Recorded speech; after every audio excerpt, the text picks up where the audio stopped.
ಎಂದೆಂದು ಸಂತೋಷವೇ, ನಾನು ಯೇಸುವಿನ ಮಗು, ಭಯವೇ ಇಲ್ಲ, ಎಂದೆಂದು ಸಂತೋಷವೇ.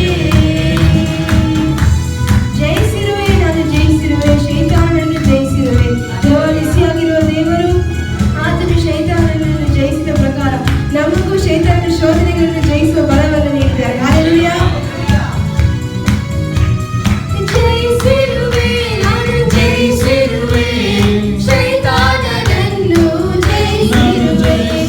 ಜಯಿಸಿರುವೆ, ನಾನು ಜಯಿಸಿರುವೆ, ಶೈತಾನನನ್ನು ಜಯಿಸಿರುವೆ. ನಾನು ಯೇಸುವಿನ ಮಗು, ಭಯವೇ ಇಲ್ಲ, ಎಂದೆಂದು ಸಂತೋಷವೇ. ನಾನು ಯೇಸುವಿನ ಮಗು, ಭಯವೇ ಇಲ್ಲ, ಎಂದೆಂದು ಸಂತೋಷವೇ.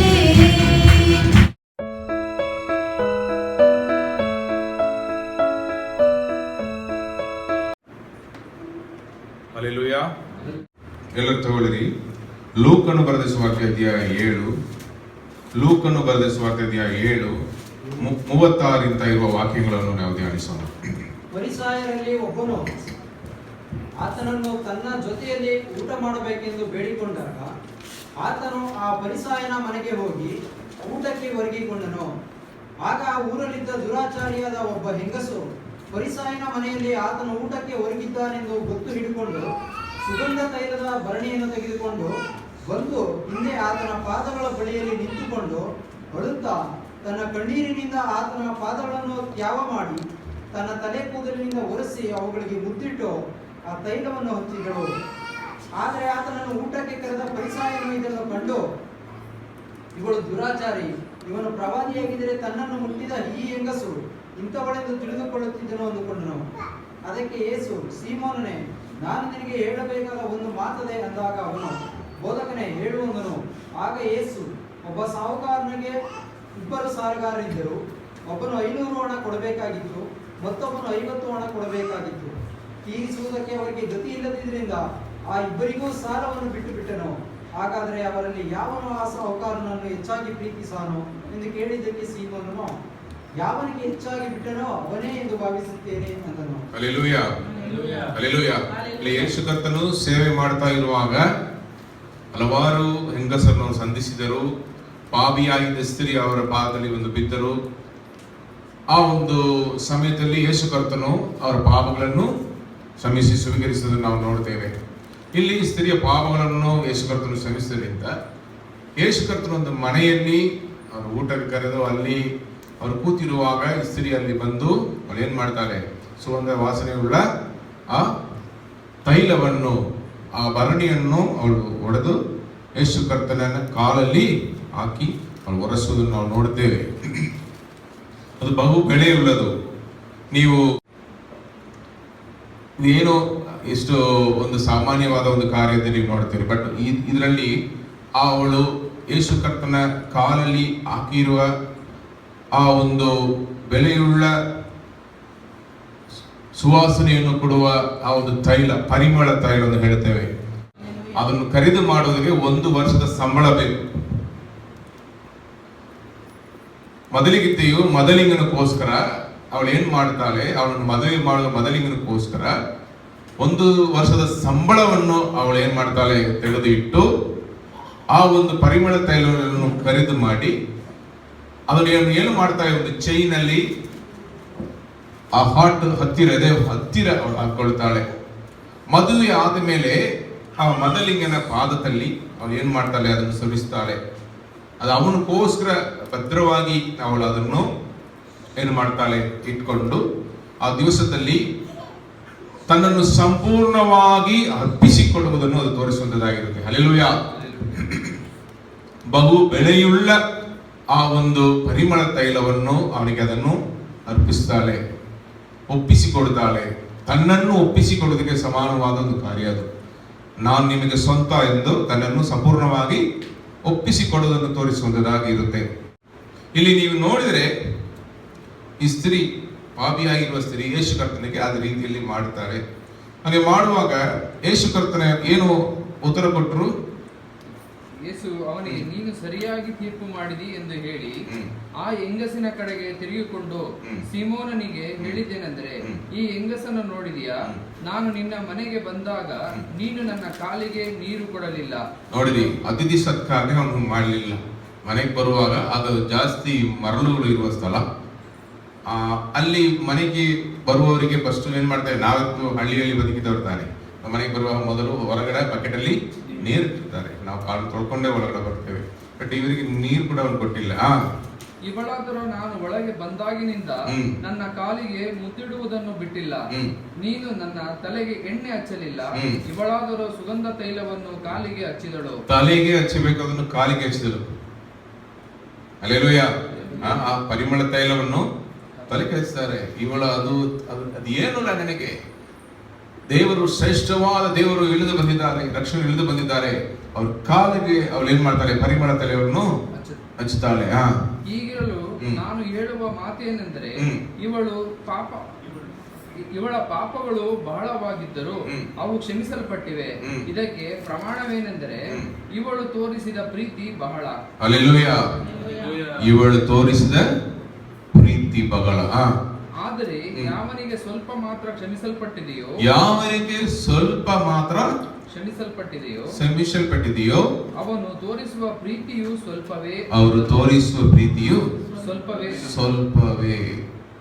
ಯಾರು ಹೆಚ್ಚಾಗಿ ದೇವರಿಗೆ ಪ್ರೀತಿಯನ್ನು ತೋರಿಸ್ತಾರೆ?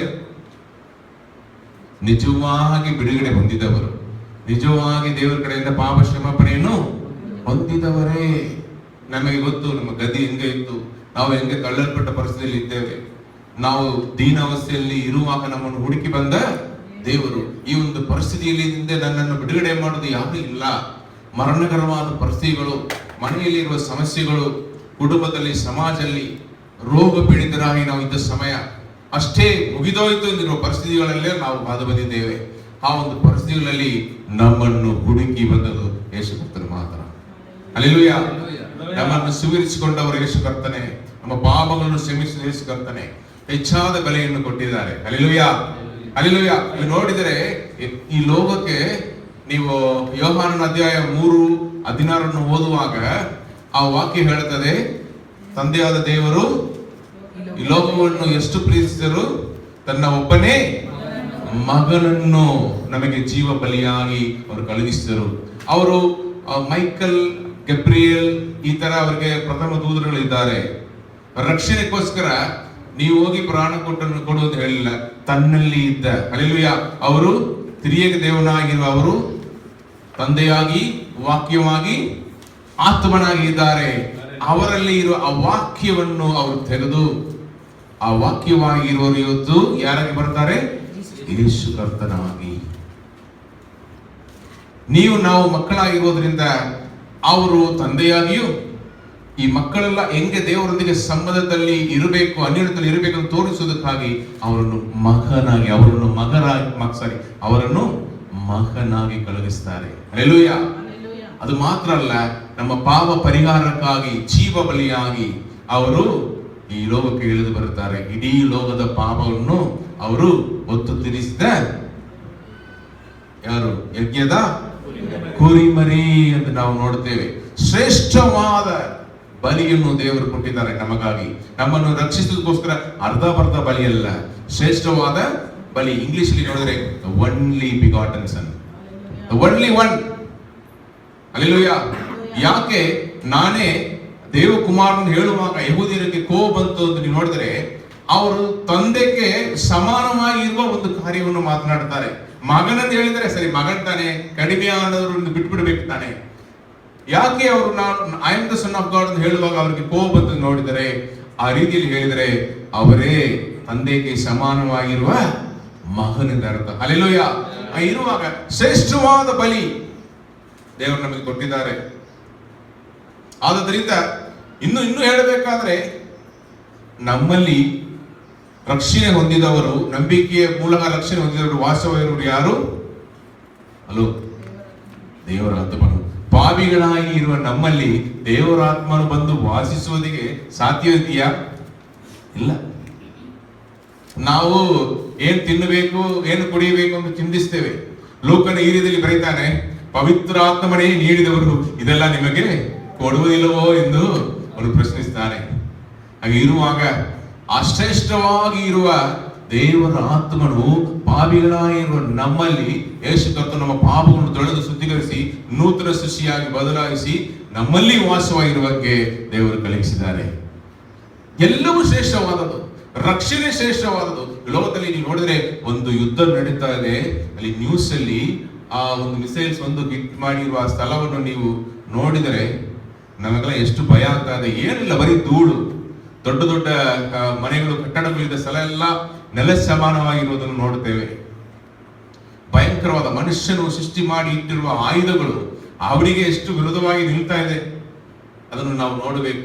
ದೇವರು ಸೃಷ್ಟಿ ಮಾಡಿರುವುದು ಶಾಶ್ವತವಾಗಿ ನಮಗೆ ಒಳ್ಳೆಯದನ್ನು ಮಾಡುವಂಥದ್ದಾಗಿರುತ್ತೆ.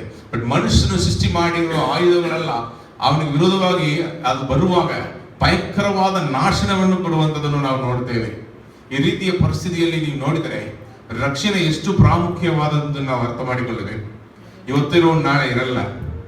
ಮಹಾಮಾರಿ ಕೋವಿಡ್ ಬರುವಾಗ ನಮಗೆ ಗೊತ್ತಾಯಿತು. ಇರುವಾಗ ಈ ತರ ಪರಿಸ್ಥಿತಿಗಳನ್ನ ನೋಡುವಾಗ ನಮಗೆ ರಕ್ಷಣೆ ಬೇಕೇ ಬೇಕು. ನೋವು ಇಲ್ಲದ, ಕಷ್ಟ ಇಲ್ಲದ, ಸಮಸ್ಯೆ ಇಲ್ಲದ, ಮರಣ ಇಲ್ಲದ, ಕಣ್ಣೀರಿಲ್ಲದ ಒಂದು ಸ್ಥಳ ನಮಗೆ ಬೇಕು. ಆ ಒಂದು ಶ್ರೇಷ್ಠವಾದ ಆ ಪರಲೋಕ ರಾಜ್ಯವನ್ನು ದೇವರು ನಮಗಾಗಿ ಸೃಷ್ಟಿ ಮಾಡಿಟ್ಟಿದ್ದಾರೆ. ಹಲ್ಲೆಲೂಯಾ. ನಾವೆಲ್ಲ ಪರಲೋಕ ವಾಸಿಗಳು, ಪರಲೋಕದ ಕಡೆ ನಾವು ಹೋಗ್ತಾ ಇದ್ದೇವೆ. ಅದು ಮಾತ್ರ ಅಲ್ಲ, ಒಂದೆರಡು ದಿವಸಗಳು ಇಲ್ಲ ಕೆಲವು ವರ್ಷಗಳು ಬದುಕುವ ಒಂದು ಕಾಲ ಅಲ್ಲ, ನಿತ್ಯ ಕಾಲ. ನಿತ್ಯ ಕಾಲ ನಾವು ದೇವರೊಂದಿಗೆ ಬದುಕುವುದಕ್ಕೋಸ್ಕರ ಹರಿಸಲ್ಪಟ್ಟವರು. ಈ ಲೋಕದಲ್ಲಿಯೂ ಶ್ರೇಷ್ಠವಾದ ಆಶೀರ್ವಾದಗಳು ನಮಗೆ ಕೊಟ್ಟಿದ್ದಾರೆ. ಇಸ್ರೇಲ್ ದೇಶದಲ್ಲಿ ಹೋಗಿ ನೋಡಿರಿ, ಅಲ್ಲಿ ಇರುವ ಹಣ್ಣುಗಳು ಹಾಗೆ, ಅಲ್ಲಿ ಇರುವ ಹಾಲು ಜೇನು ಹಾಗೆ, ಇದಕ್ಕೆ ಸಮಾನವಾದ ಒಂದು ಕ್ವಾಲಿಟಿ ನೀವು ಎಲ್ಲಿ ನೋಡಕ್ಕಾಗಲ್ಲ. ಹಲ್ಲೆಲೂಯಾ. ದೇವರು ಶ್ರೇಷ್ಠವಾದ ಆಶೀರ್ವಾದಗಳನ್ನು ತನ್ನ ಜನರಿಗೆ ಕೊಟ್ಟದನ್ನು ನಾವು ಸತ್ಯವೇದದಲ್ಲಿ ನೋಡುತ್ತೇವೆ. ಈವನ್ ನೀವು ಅಲ್ಲಿ ಹೋಗಿ ಕೊಟ್ಟು ಟೆಸ್ಟ್ ಮಾಡಿಕೊಳ್ಳಬಹುದು. ಹಾಗೆ ಇರುವಾಗ ದೇವರು ಎಲ್ಲವನ್ನು ಶ್ರೇಷ್ಠವಾಗಿ ಮಾಡಿ ಇರುವಾಗ ಯಾರು ಅದನ್ನು ಪಡ್ಕೊಂಡಿದ್ದಾರೋ, ಹೆಚ್ಚಾಗಿ ಅನುಭವಿಸ್ತಾ ಇದ್ದಾರೋ, ಕ್ಷಮಾಪಣೆಯನ್ನು, ಪ್ರೀತಿಯನ್ನು ಯಾರು ಅನುಭವಿಸ್ತಾರೋ ಅವರೇ ತಿರುಗಿ ಅವರಿಗೆ ಹೆಚ್ಚಾದ ಪ್ರೀತಿಯನ್ನು ಕೊಡುವರು. ಹಲ್ಲೆಲೂಯಾ. ನಮಗೆ ಗೊತ್ತು, ಅದ ಇಂಟೆನ್ಸಿಟಿ ಹೇಳ್ತೇವಲ್ಲ, ನಮ್ಮ ಪಾಪ, ನಮ್ಮ ಪಟ್ಟ ಕಷ್ಟಗಳು. ಅಪ್ಪ, ನಾನು ಮಾತ್ರ ಒಂದು ವೇಳೆ ದೇವರು ಮಾತ್ರ ಇಲ್ಲದಿದ್ರೆ ಈ ಪರಿಸ್ಥಿತಿಯಿಂದ ನಾನು ಹೊರಗಡೆ ಬರೋದಕ್ಕೆ ಸಾಧ್ಯವೇ ಇಲ್ಲ. ಆ ರೀತಿಯಲ್ಲಿ ಇರುವ ಪರಿಸ್ಥಿತಿಗಳೆಲ್ಲ ಯೇಸು ಕರ್ತನು ನಮಗಾಗಿ ಇಳಿದು ಬಂದು ಸಹಾಯ ಮಾಡಿದರು. ಈ ಒಂದು ಪಾಪಿಯಾಗಿರುವ ಸ್ತ್ರೀ ಯಾಕೆ ಅವಳು ಪರಿಮಳ ತೈಲವನ್ನು ತಂದು ತಲೆಯಲ್ಲಿ ಇಲ್ಲ ಕಾಲಲ್ಲಿ ಎತ್ತಾಳೆ ಎಂದು ನೀವು ನೋಡಿದರೆ, ಅವಳು ಪಾಪಿಯಾಗಿರುವ ಸ್ತ್ರೀ ಯಹೂದಿಯ ಆ ಒಂದು ಸಮಾಜದಲ್ಲಿ ಕಲ್ಲೆಸೆದಿ ಕೊಲ್ಲಲ್ಪಡುವಳು. ಅವಳನ್ನು ಏನು ಮಾಡುವರು? ಪಾಪದಲ್ಲಿ ಅವಳು ಹಿಡಿಯಲ್ಪಟ್ಟಲೆ ಅವಳನ್ನು ಸಮಾಜದಲ್ಲಿ ಆ ಒಂದು ಊರು ಮಧ್ಯದಲ್ಲಿ ನಿಲ್ಲಿಸಿ ಎಲ್ಲರೂ ಏನು ಮಾಡುವರು? ಕಲ್ಲೆಸೆದಿ ಸಾಯಿಸುವರು. ಬಹಳ ಕ್ರೂರವಾದಂತ ಒಂದು ದಂಡನೆ ಅದು.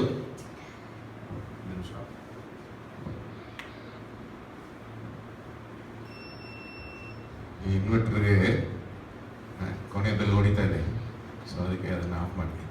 ಸೊ ಇರುವಾಗ ಇಲ್ಲಿ ಸ್ತ್ರೀ ದೇವರಿಗೆ ಹೆಚ್ಚಾದ ಪ್ರೀತಿಯನ್ನು ತೋರಿಸ್ತಾಳೆ. ಯಾಕಂದ್ರೆ ಶ್ರೇಷ್ಠವಾದ ರಕ್ಷಣೆಯನ್ನು, ಕ್ಷಮಾಪಣೆಯನ್ನು ಯೇಸು ಕರ್ತನಿಂದ ಅವಳು ಹೊಂದಿದ್ದರಿಂದ, ಪಡ್ಕೊಂಡದರಿಂದ. ಈ ಕಾಲದಲ್ಲಿ ನಾವು ಎಷ್ಟು ಜನರು ದೇವರಿಗೆ ಮೆಚ್ಚುಗೆ ಆಗಿರುವ ಶ್ರೇಷ್ಠವಾದ ಸಮಯವನ್ನು ಕೊಡುತ್ತೇವೆ. ಶ್ರೇಷ್ಠವಾದ ಎಷ್ಟೋ ಜನರು ಮುಂಚಾನೆ ಎದ್ದೇಳುವುದಿಲ್ಲ. ಅವರ ಅಮ್ಮ ಹೇಳಿದಾಗ ಮುಂಚಾನೆ ಮೊದಲ ಬಲವನ್ನು ಯಾರು ಕೊಡಬೇಕು? ದೇವರಿಗೆ ಕೊಡಬೇಕು. ನಮ್ಮ ಹಣದಲ್ಲಿ ಮೊದಲ ಫಲವನ್ನು ಯಾರು ಕೊಡಬೇಕು? ದೇವರಿಗೆ ಕೊಡಬೇಕು. ಹತ್ತರಲ್ಲಿ ಒಂದು ಭಾಗ ದೇವರಿಗೆ. ಅದನ್ನು ನೀವು ಕೊಡದೇ ಇದ್ರೆ ನಿಮಗೆ ಖಂಡಿತವಾಗಿ ನಷ್ಟಗಳು ಉಂಟಾಗುವುದು. ಎಷ್ಟೋ ಜನರು ಬಂದು ಹಣದಲ್ಲಿ ಕಷ್ಟಪಡ್ತೇನೆ, ನೀವು ದೇವರಿಗೆ ಕೊಡಬೇಕು. ಅದನ್ನು ದೇವರಿಗೆ ಕೊಡಲೇ, ದೇವರಿಗೆ ಕೊಡಬೇಕಾದ ಸಮಯ, ದೇವರು ಕೊಡಬೇಕಾಗಿರುವ ಹಣ, ದೇವರಿಗೆ ಕೊಡಬೇಕಾದ ಕ್ಯಾರೆಕ್ಟರ್ಸ್, ಸದ್ಗುಣಗಳು, ಇದೆಲ್ಲ ನಾವು ದೇವರಿಗೆ ಕೊಡಲೇ ಬೇಕು. ಅವರು ಶ್ರೇಷ್ಠವಾದ ಪ್ರೀತಿಯನ್ನು ತೋರಿಸ್ತಾರೆ. ನಾವು ಕೂಡ ದೇವರಿಗೆ ಪ್ರೀತಿಯನ್ನು, ನಮ್ಮ ಜೊತೆಯಲ್ಲಿ ಇರುವವರಿಗೆ ಪ್ರೀತಿಯನ್ನು ನಾವು ಹಂಚಿಕೊಳ್ಳಬೇಕು. ಹಲ್ಲೆಲೂಯಾ. ಈ ರೀತಿಯಲ್ಲಿ ನಾವು ಬದುಕಬೇಕು ಎಂದು ದೇವರು ಬಯಸುತ್ತಾರೆ. ನೀವು ಈ ಒಂದು ಮಹಿಳಾ ದಿನದಲ್ಲಿ ನೀವು ಅರ್ಥ ಮಾಡಿಕೊಳ್ಳಬೇಕಾದ ಒಂದು ಕಾರ್ಯ ಇದೆ. ದೇವರು ಸ್ತ್ರೀಯನ್ನು ಸೃಷ್ಟಿ ಮಾಡಿದ್ದು ಹೇಗೆ ಎಂದು ನೋಡಿದರೆ, ಮೊದಲು ದೇವರು ಆದಾಮನನ್ನು ಸೃಷ್ಟಿ ಮಾಡುತ್ತಾರೆ ಧೂಳಿಂದ. ಆಮೇಲೆ ಅವನು ಒಬ್ಬಂಟಿಗನಾಗಿರುವುದು ಒಳ್ಳೆಯದಲ್ಲ ಎಂದು ನೋಡಿ ಅವನಿಗೆ ತಕ್ಕಂತ ಒಂದು ಸಹಕಾರಿಯನ್ನು ದೇವರು ಸೃಷ್ಟಿ ಮಾಡಿದ್ದಾರೆ. ಸೂಟಬಲ್ ಹೆಲ್ಪರ್ ಎಂದು ಇಂಗ್ಲಿಷ್ ಅಲ್ಲಿ ಬರೆಯಲ್ಪಟ್ಟಿದೆ. ಹಲ್ಲೆಲೂಯಾ. ಸೂಟಬಲ್ ಹೆಲ್ಪ್, ಅವನಿಗಿಲ್ಲದೆ ಇವನು ಇಲ್ಲ. ಆ ರೀತಿಯಲ್ಲಿ ಅವನು ಅರ್ಥ ಮಾಡಿಕೊಳ್ಳೋದಕ್ಕೋಸ್ಕರ ಅವನಿಗೆ ನಿದ್ರೆ ಮಾಡುವಂಗೆ ದೇವರು ಆ ಪರಿಸ್ಥಿತಿಯನ್ನು ತಂದು ಅವನ ಪಕ್ಕ ಏಳು ಬಿದ್ದ ಅವಳನ್ನು ಸೃಷ್ಟಿ ಮಾಡುತ್ತಾನೆ. ಅವನು ಹೇಳ್ತಾನೆ, ಇವಳು ನನ್ನ ಶರೀರ, ಸ್ವಂತ ಮಾಂಸವಾಗಿ ಇದ್ದಾಳೆ ಎಂದು ಅವನು ಹೇಳಿ ಅವಳಿಗೆ ಅವ್ವ ಎಂದು ಹೆಸರಿಡ್ತಾನೆ. ಹಲ್ಲೆಲೂಯಾ. ಆ ರೀತಿಯಲ್ಲಿ ಅವಳು ಅವನಿಗೆ ಸಹಾಯ ಮಾಡುವಂತವಳಾಗಿ, ಜೊತೆಯಲ್ಲಿ ನಿಲ್ಲುವಂತವಳಾಗಿ ಇರಬೇಕೆಂದು ದೇವರು ಸೃಷ್ಟಿ ಮಾಡಿದರು. ಮನುಷ್ಯನು ಪಾಪ ಮಾಡಿದರಿಂದ ನೀವು ನೋಡಿದರೆ ಕಾಲದಲ್ಲಿ ವ್ಯಭಿಚಾರ ಹೆಚ್ಚಾಗಿರುತ್ತೆ. ಒಬ್ಬ ಆದಾಮನಿಗೆ ಒಬ್ಬ ಅವಳನ್ನು ದೇವರು ಸೃಷ್ಟಿ ಮಾಡಿದರು. 2, 3 ಅಲ್ಲ.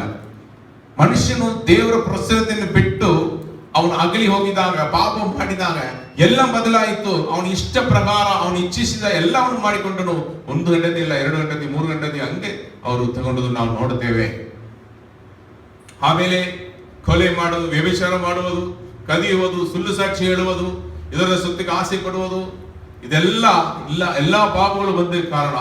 ಯಾವಾಗ ಆದಾಮ್ ಹವ್ವ ದೇವರ ಕಟ್ಟಳೆಯನ್ನು ಅವರು ಉಲ್ಲಂಘಿಸಿ ಪಾಪ ಮಾಡಿ ದೇವರ ಮಹಿಮೆಯನ್ನು ಅವರು ಬಿಟ್ಟು ಅವರು ಕೆಳಗಡೆ ಬಿದ್ದರು, ಆವಾಗ ಅವರ ಜೀವನದಲ್ಲಿ ಅತಿಮೀಗ ಮರಣ. ದೇವರಿಗೂ ಅವ್ರಿಗೂ ಇರುವ ಸಂಬಂಧ ಮುರಿದೋಯಿತು.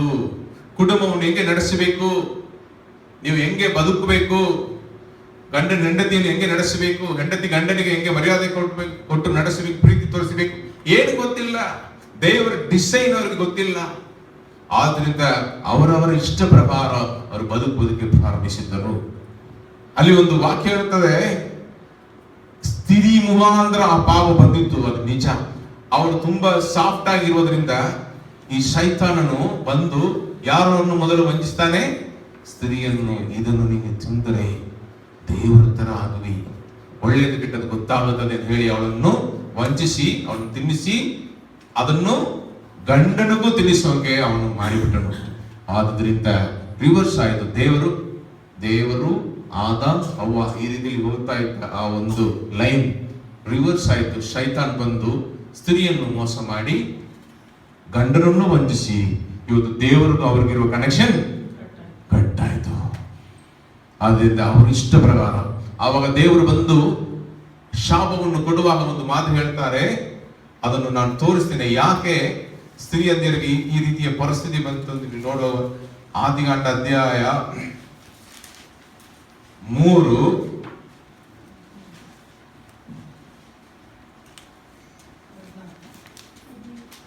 14 ಓದಿ. ಆಗ ಯೆಹೋವ ದೇವರು ಸರ್ಪಕ್ಕೆ, ನೀನು ಈ ಕಾರ್ಯವನ್ನು ಮಾಡಿದ್ದರಿಂದ ಎಲ್ಲಾ ಪಶುಗಳಲ್ಲಿಯೋ ಅಡವಿಯ ಎಲ್ಲಾ ಮೃಗಗಳಲ್ಲಿಯೋ ಶಾಪಗ್ರಸ್ತವಾದಿ. ನೀನು ಹೊಟ್ಟೆಯಿಂದ ಹರಿದು ನಿನ್ನ ಜೀವಮಾನದ ದಿನಗಳಲ್ಲೆಲ್ಲ ಮಣ್ಣೆ ತಿನ್ನುವಿ. ನಿನಗೂ ಈ ಸ್ತ್ರೀಗೂ ನಿನ್ನ ಸಂತಾನಕ್ಕೂ ಈ ಸ್ತ್ರೀಯ ಸಂತಾನಕ್ಕೂ ಹಗೆತನವಿರುವ ಹಾಗೆ ಮಾಡುವೆನು. ಈಕೆಯ ಸಂತಾನವು ನಿನ್ನ ತಲೆಯನ್ನು ಜಜ್ಜುವುದು, ನೀನು ಅದರ ಹಿಮ್ಮಡಿಯನ್ನು ಕಚ್ಚುವಿ ಎಂದು ಹೇಳಿದನು. ಇಲ್ಲಿ ದೇವರು ಮಾನವ ಕುಲವನ್ನು ಕೈ ಬಿಟ್ಟಿರಲಿಲ್ಲ. ಒಬ್ಬ ರಕ್ಷಕನನ್ನು ನಾನು ಕಳುಹಿಸುವೆನು, ಅವರು ನಿಮಗಾಗಿ ಸಿಲುಬೆಯಲ್ಲಿ ಪ್ರಾಣವನ್ನು ಕೊಡುವರು, ಆದರೂ ಸಿಲುಬೆಯಲ್ಲಿ ಸೈತಾನ ತಲೆಯನ್ನು ಜಜ್ಜುವರು. ಸ್ತ್ರೀಯ ಮುಖಾಂತರದ ನಡೆಯುವುದು. ಈ ಸ್ತ್ರೀಯನ್ನು ವಂಚಿಸಿ ಅಲ್ಲ, ಈ ಸ್ತ್ರೀ ಮುಖಾಂತರವೇ ನಾನು ಲೋಕದ ರಕ್ಷಕನನ್ನು ತರುವೇನು ಅಂತ ಅಲ್ಲಿ ವಾಗ್ದಾನ ಕೊಟ್ಟಿದ್ದಾರೆ. ನೀವು ಹಿಂಗೆ ಯೋಚನೆ ಮಾಡಬಾರದು, ಅಯ್ಯೋ ನಮ್ಮ ಮುಖಾಂತರ ಪಾವ ಅಂತೆ, ನಿಮ್ಮ ಮುಖಾಂತರ ಪಾವ ಅಂದ್ರೆ ಅದು ಒಂದು ಸೈಡ್, ನಿಮ್ಮ ಮುಖಾಂತರನೇ ರಕ್ಷಕನು ಬಂದ. ಹಲ್ಲೆಲೂಯಾ. ಏನಿಲ್ಲ ತಿರುಗ ಬರ್ತೀವಿ. ಆಫ್ ಮಾಡಿ ಆನ್ ಮಾಡೋದು ಅದನ್ನು ಆಫ್ ಮತ್ತೆ ಮತ್ತೆ ಹಾಕು. ಮತ್ತೆ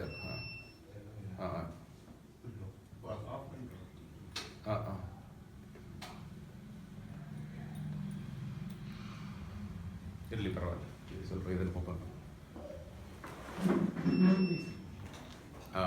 ಬಂತು. ಇದೇನು ಆನ್ ಮಾಡಬೇಡ, ಫ್ಯಾನ್ ಆಫ್ ಮಾಡಿಬಿಡಿ, ಸ್ವಲ್ಪ ಅಡ್ಜಸ್ಟ್ ಮಾಡಿಬಿಡಿ, ಒಂದು 1/2 ಅವರಲ್ಲಿ ಬಿಟ್ಬಿಡ್ತೀನಿ. ಇದು ಓಡಲಿ ಮೂರನೇ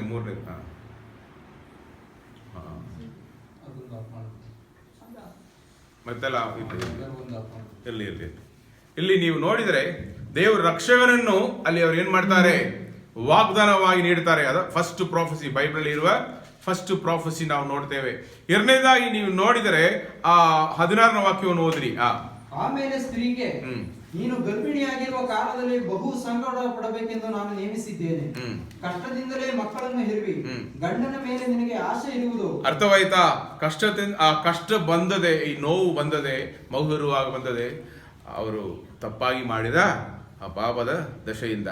ನೀವು ನೋಡಿದರೆ ಆಮೇಲೆ ಗಂಡನ ಮೇಲೆ ನಿನಗೆ ಆಸೆ ಇರುವುದು, ಅವನು ನಿನಗೆ ಒಡೆಯನಾಗುವನು. ಈ ರೀತಿಯಲ್ಲಿ ಆಯಿತು. ಇವತ್ತು ನಾವು ಫೆಮಿನಿಸಮ್ ಅದೆಲ್ಲ ಕಾಲದಲ್ಲಿ ಬಂತು, ನಾವು ಅವರಿಗೆ ಈಕ್ವಲು ಹಂಗೆಲ್ಲ ಹೇಳಿಕೊಂಡು ಆಡಬೇಕಾದ್ರೆ ಒಂದು ಪರಿಸ್ಥಿತಿಯೇ ಇಲ್ಲ. ದೇವರು ಇಬ್ಬರು ಒಂದೇ ಥರ ದೇವರು ಸೃಷ್ಟಿ ಮಾಡಿ ಇಬ್ಬರಿಗೂ ಒಂದೇ ಥರ ಈಕ್ವಲ್ ಪವರ್ಸ್, ಈಕ್ವಲ್ ರೂಲ್ಸ್ ಎಲ್ಲ ಕೊಟ್ಟಿದ್ದಾರೆ. ಬಟ್ ಅವ್ರು ಪಾಪ ಮಾಡಿದ್ರಿಂದ ಅದು ರಿವರ್ಸ್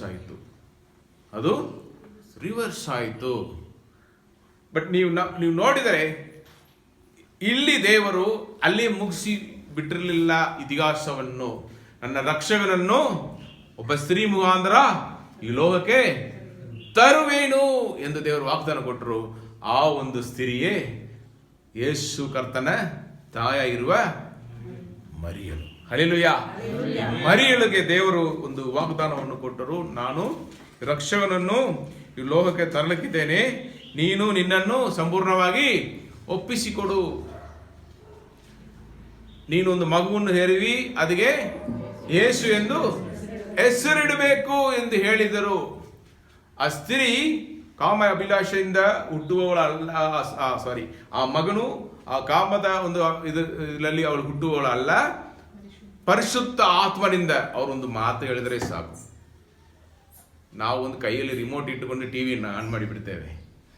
ಆ ರೀತಿಯಲ್ಲಿ ಕತ್ತಲೆ ಇರುವಾಗ ಬೆಳಕು ಉಂಟಾಗಲಿ ಎಂದು ದೇವರು ಮಾತು ಹೇಳಿದರು, ಬೆಳಕು ಉಂಟಾಯಿತು.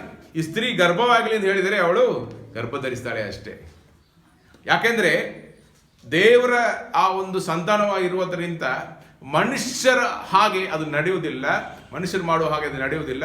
ದೇವರು ಪರಿಶುದ್ಧವಾಗಿ ಇರುವ ಒಂದು ಮಗನನ್ನು ಲೋಕಕ್ಕೆ ತರಬೇಕು. ದೇವರು ಪರಿಶುದ್ಧನಾಗಿರುವುದರಿಂದ ಅವ್ರು ಏನು ಮಾಡ್ತಾರೆ, ಆ ರೀತಿಯಲ್ಲಿ ಒಂದು ಮಾತು ಮುಖಾಂತರ ದೇವರ ಆತ್ಮನು ಅವಳ ಮೇಲೆ ಇಳಿದು ಬರುವಾಗ ಅವಳು ಗರ್ಭವತಿಯಾದುದನ್ನು ನಾವು ನೋಡ್ತೇವೆ. ಯಾಕೆಂದ್ರೆ ಆ ಸಂತಾನವು ಪರಿಶುದ್ಧ ಸಂತಾನವಾಗಿ ಇರಬೇಕು. ಅದಕ್ಕೋಸ್ಕರ ಹಲ್ಲೆಲೂಯಾ. ಪಾಪ ಇರುವ ಒಬ್ಬ ಮಗನೇ ಹುಟ್ಟಿದರೆ ಪಾಪಿಯಾಗಿರುವ ನಾವು ನಮ್ಮನ್ನು ರಕ್ಷಿಸಿಕೊಳ್ಳೋದಕ್ಕೆ ಸಾಧ್ಯವೇ ಇಲ್ಲ. ನನ್ನನ್ನು ಬಲಿಯಾಗಿ ಕೊಟ್ಟರು ಆ ಬಲಿ ಇಡೀ ಲೋಕವನ್ನು ರಕ್ಷಿಸುವುದಕ್ಕೆ ಅದು ಸಾಧ್ಯವೇ ಇಲ್ಲ. ಹಾಗೆ ಇರುವಾಗ ದೇವರು ಒಂದು ಪರಿಶುದ್ಧ ಬಲಿಯನ್ನು ನಮಗಾಗಿ ಪರಿಹಾರವಾಗಿ ಕೊಟ್ಟರೆ ಮಾತ್ರ ಅದು ಸಾಧ್ಯವಾಗುತ್ತದೆ. ಹಲ್ಲೆಲೂಯಾ. ನೀವು ಹಳೆ ನಿಯಮದಲ್ಲಿ ನೋಡಿದರೆ ಅದರಲ್ಲಿ ಕೊಡುವ ಎಲ್ಲ ಮೃಗ ಪಶುಗಳನ್ನು ನೋಡಿದರೆ ಶ್ರೇಷ್ಠವಾದದು, ಅದರಲ್ಲಿ ಯಾವುದು ಕುಂದು ಕೊರತೆಗಳು ಇರಬಾರದು. ಶುದ್ಧವಾಗಿ ಇರುವ ಆ ಕುರಿಮರಿಯನ್ನು, ಶುದ್ಧವಾಗಿ ಇರುವ ಹೋರಿಯನ್ನು ಅವರು ತಂದು ಅಲ್ಲಿ ಬಲಿಯಾಗಿ ಕೊಡುವುದನ್ನು ನಾವು ನೋಡ್ತೇವೆ. ಅದು ಏನು ಸೂಚಿಸುತ್ತೆ ಅಂದರೆ ಅದು ಬರಲಿಕ್ಕಿರುವ ಪರಿಶುದ್ಧನಾದ ಯೇಸು ಕರ್ತನನ್ನು ತೋರಿಸುವಂತದ್ದಾಗಿರುತ್ತೆ. ಹಲ್ಲೆಲೂಯಾ. ಸ್ತ್ರೀಯ ಮುಖಾಂತರ ಪಾಪ ಬಂದಿದ್ದು, ಬಟ್ ಸ್ತ್ರೀಯ ಮುಖಾಂತರ ರಕ್ಷಣೆಯು ದೇವರು ತಂದು ಬಿಟ್ಟಿದ್ದಾರೆ. Hallelujah, hallelujah. ಆದ್ದರಿಂದ ನಿಮ್ಮ ಮೇಲೆ ಇರುವ ಶಾಪಗಳು, ನಿಮ್ಮ ಮೇಲೆ ಇರುವ ಕಷ್ಟ ಸಮಸ್ಯೆಗಳನ್ನು ಅಲ್ಲಿ ದೇವರು ನೀಗಿಸಿ ಬಿಟ್ಟರು. ಹಲ್ಲೆಲೂಯಾ. ನಾವು ಕುಗ್ಗಿಸಲ್ಪಟ್ಟವರು, ತಗ್ಗಿಸಲ್ಪಟ್ಟವರು, ನಮ್ಮ ತಿರಸ್ಕರಿಸಲ್ಪಟ್ಟವರು ಅದೆಲ್ಲ ಹೇಳೋದನ್ನು ಬಿಟ್ಟು ಬಿಡಿ. ಹಲ್ಲೆಲೂಯಾ. ಸ್ತ್ರೀ ಮುಖಾಂತರ ಪಾಪ ಬಂದದ್ದು ನಿಜ, ಬಟ್ ಅದೇ ಸ್ತ್ರೀ ಮುಖಾಂತರ ಲೋಕದ ರಕ್ಷಣೆ ಆಗಿರುವ ಯೇಸು ಕರ್ತನು ಹುಟ್ಟಿ ಬಂದರು. Hallelujah, hallelujah. ಆದ್ದರಿಂದ ಇವತ್ತು ಆ ಮಹಿಳಾ ದಿವಸದಲ್ಲಿ ಪರಿಶುದ್ಧ ಆ ಒಂದು ಸತ್ಯವೇದದಲ್ಲಿ ಭಕ್ತನಾಗಿ ಬದುಕಿದ ಸ್ತ್ರೀಯಂತರ ಬಗ್ಗೆ ನಾವು ಧ್ಯಾನಿಸಿದ್ದೇವೆ. ಇದು ಇದರಲ್ಲಿ ಬರುವುದಿಲ್ಲ, ಟ್ರೈ ಮಾಡೋಣ. ಒಂದು ವೇಳೆ ಬಂದರೆ ನಾವು ಇದನ್ನು ಯೂಸ್ ಮಾಡೋಣ. ಇಲ್ಲ ಆದರೆ ನಾನು ಹೇಳಿಕೊಂಡು ಹೋಗ್ತಾ ಇದ್ದೇನೆ, ಇಲ್ಲ ತುಂಬ ಕಷ್ಟ.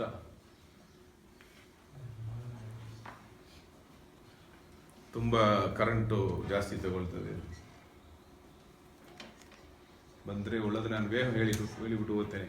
ದೇವರಿಗೆ ಶ್ರೇಷ್ಠವಾದದನ್ನು ಕೊಟ್ಟ ಸ್ತ್ರೀಯಂತರ ಬಗ್ಗೆ ಇವತ್ತು ನಾವು ಧ್ಯಾನಿಸಿದ್ದೇವೆ.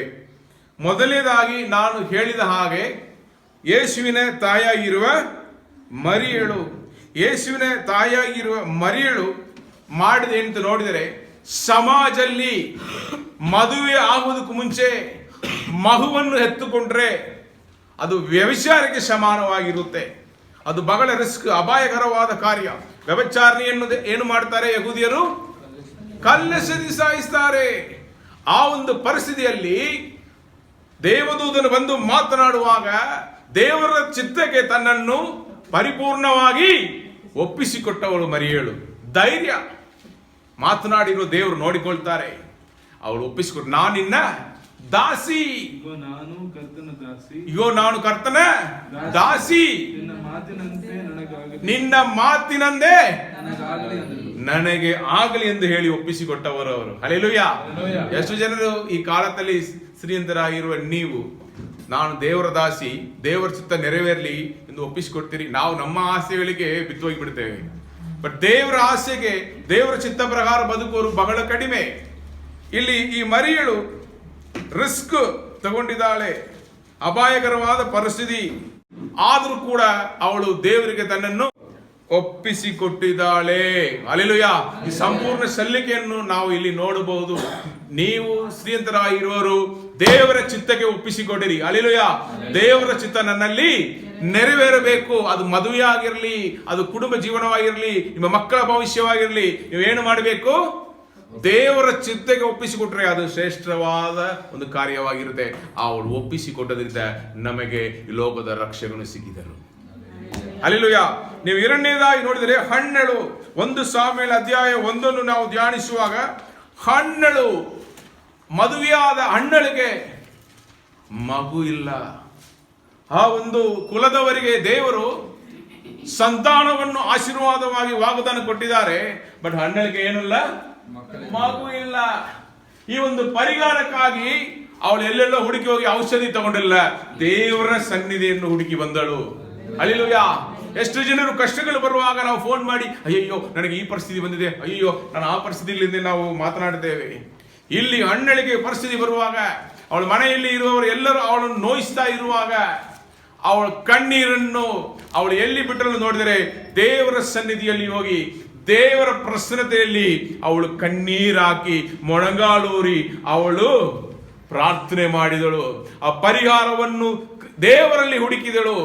ಆದದರಿಂದ ಅಲ್ಲಿ ಅವಳಿಗೆ ಆ ಯಾಜಕನ ಮುಖಾಂತರ ದೇವರು ಮಾತನಾಡಿ ಅವಳ ಕಣ್ಣೀರನ್ನು ಒರೆಸಿದಳು. ಅವಳು ಅಲ್ಲಿ ಪ್ರಾರ್ಥನೆ ಮಾಡಿದ ಏನಂದ್ರೆ, ನೀವೊಂದು ಮಗನನ್ನು ನನಗೆ ಕೊಟ್ರೆ ಆ ಮಗನನ್ನು ನಾನು ನಿಮಗೆ ತಿರುಗಿ ಕೊಡುವೇನು, ಪ್ರತಿಷ್ಠಿಸುವೇನು ಎಂದು ಹೇಳಿದಳು. ಮಗನನ್ನು ಕೊಟ್ಟರು. ಅವನಿಗೆ ಸಾಮುವೇಲ್ ಎಂದು ಹೆಸರಿಟ್ಟಳು.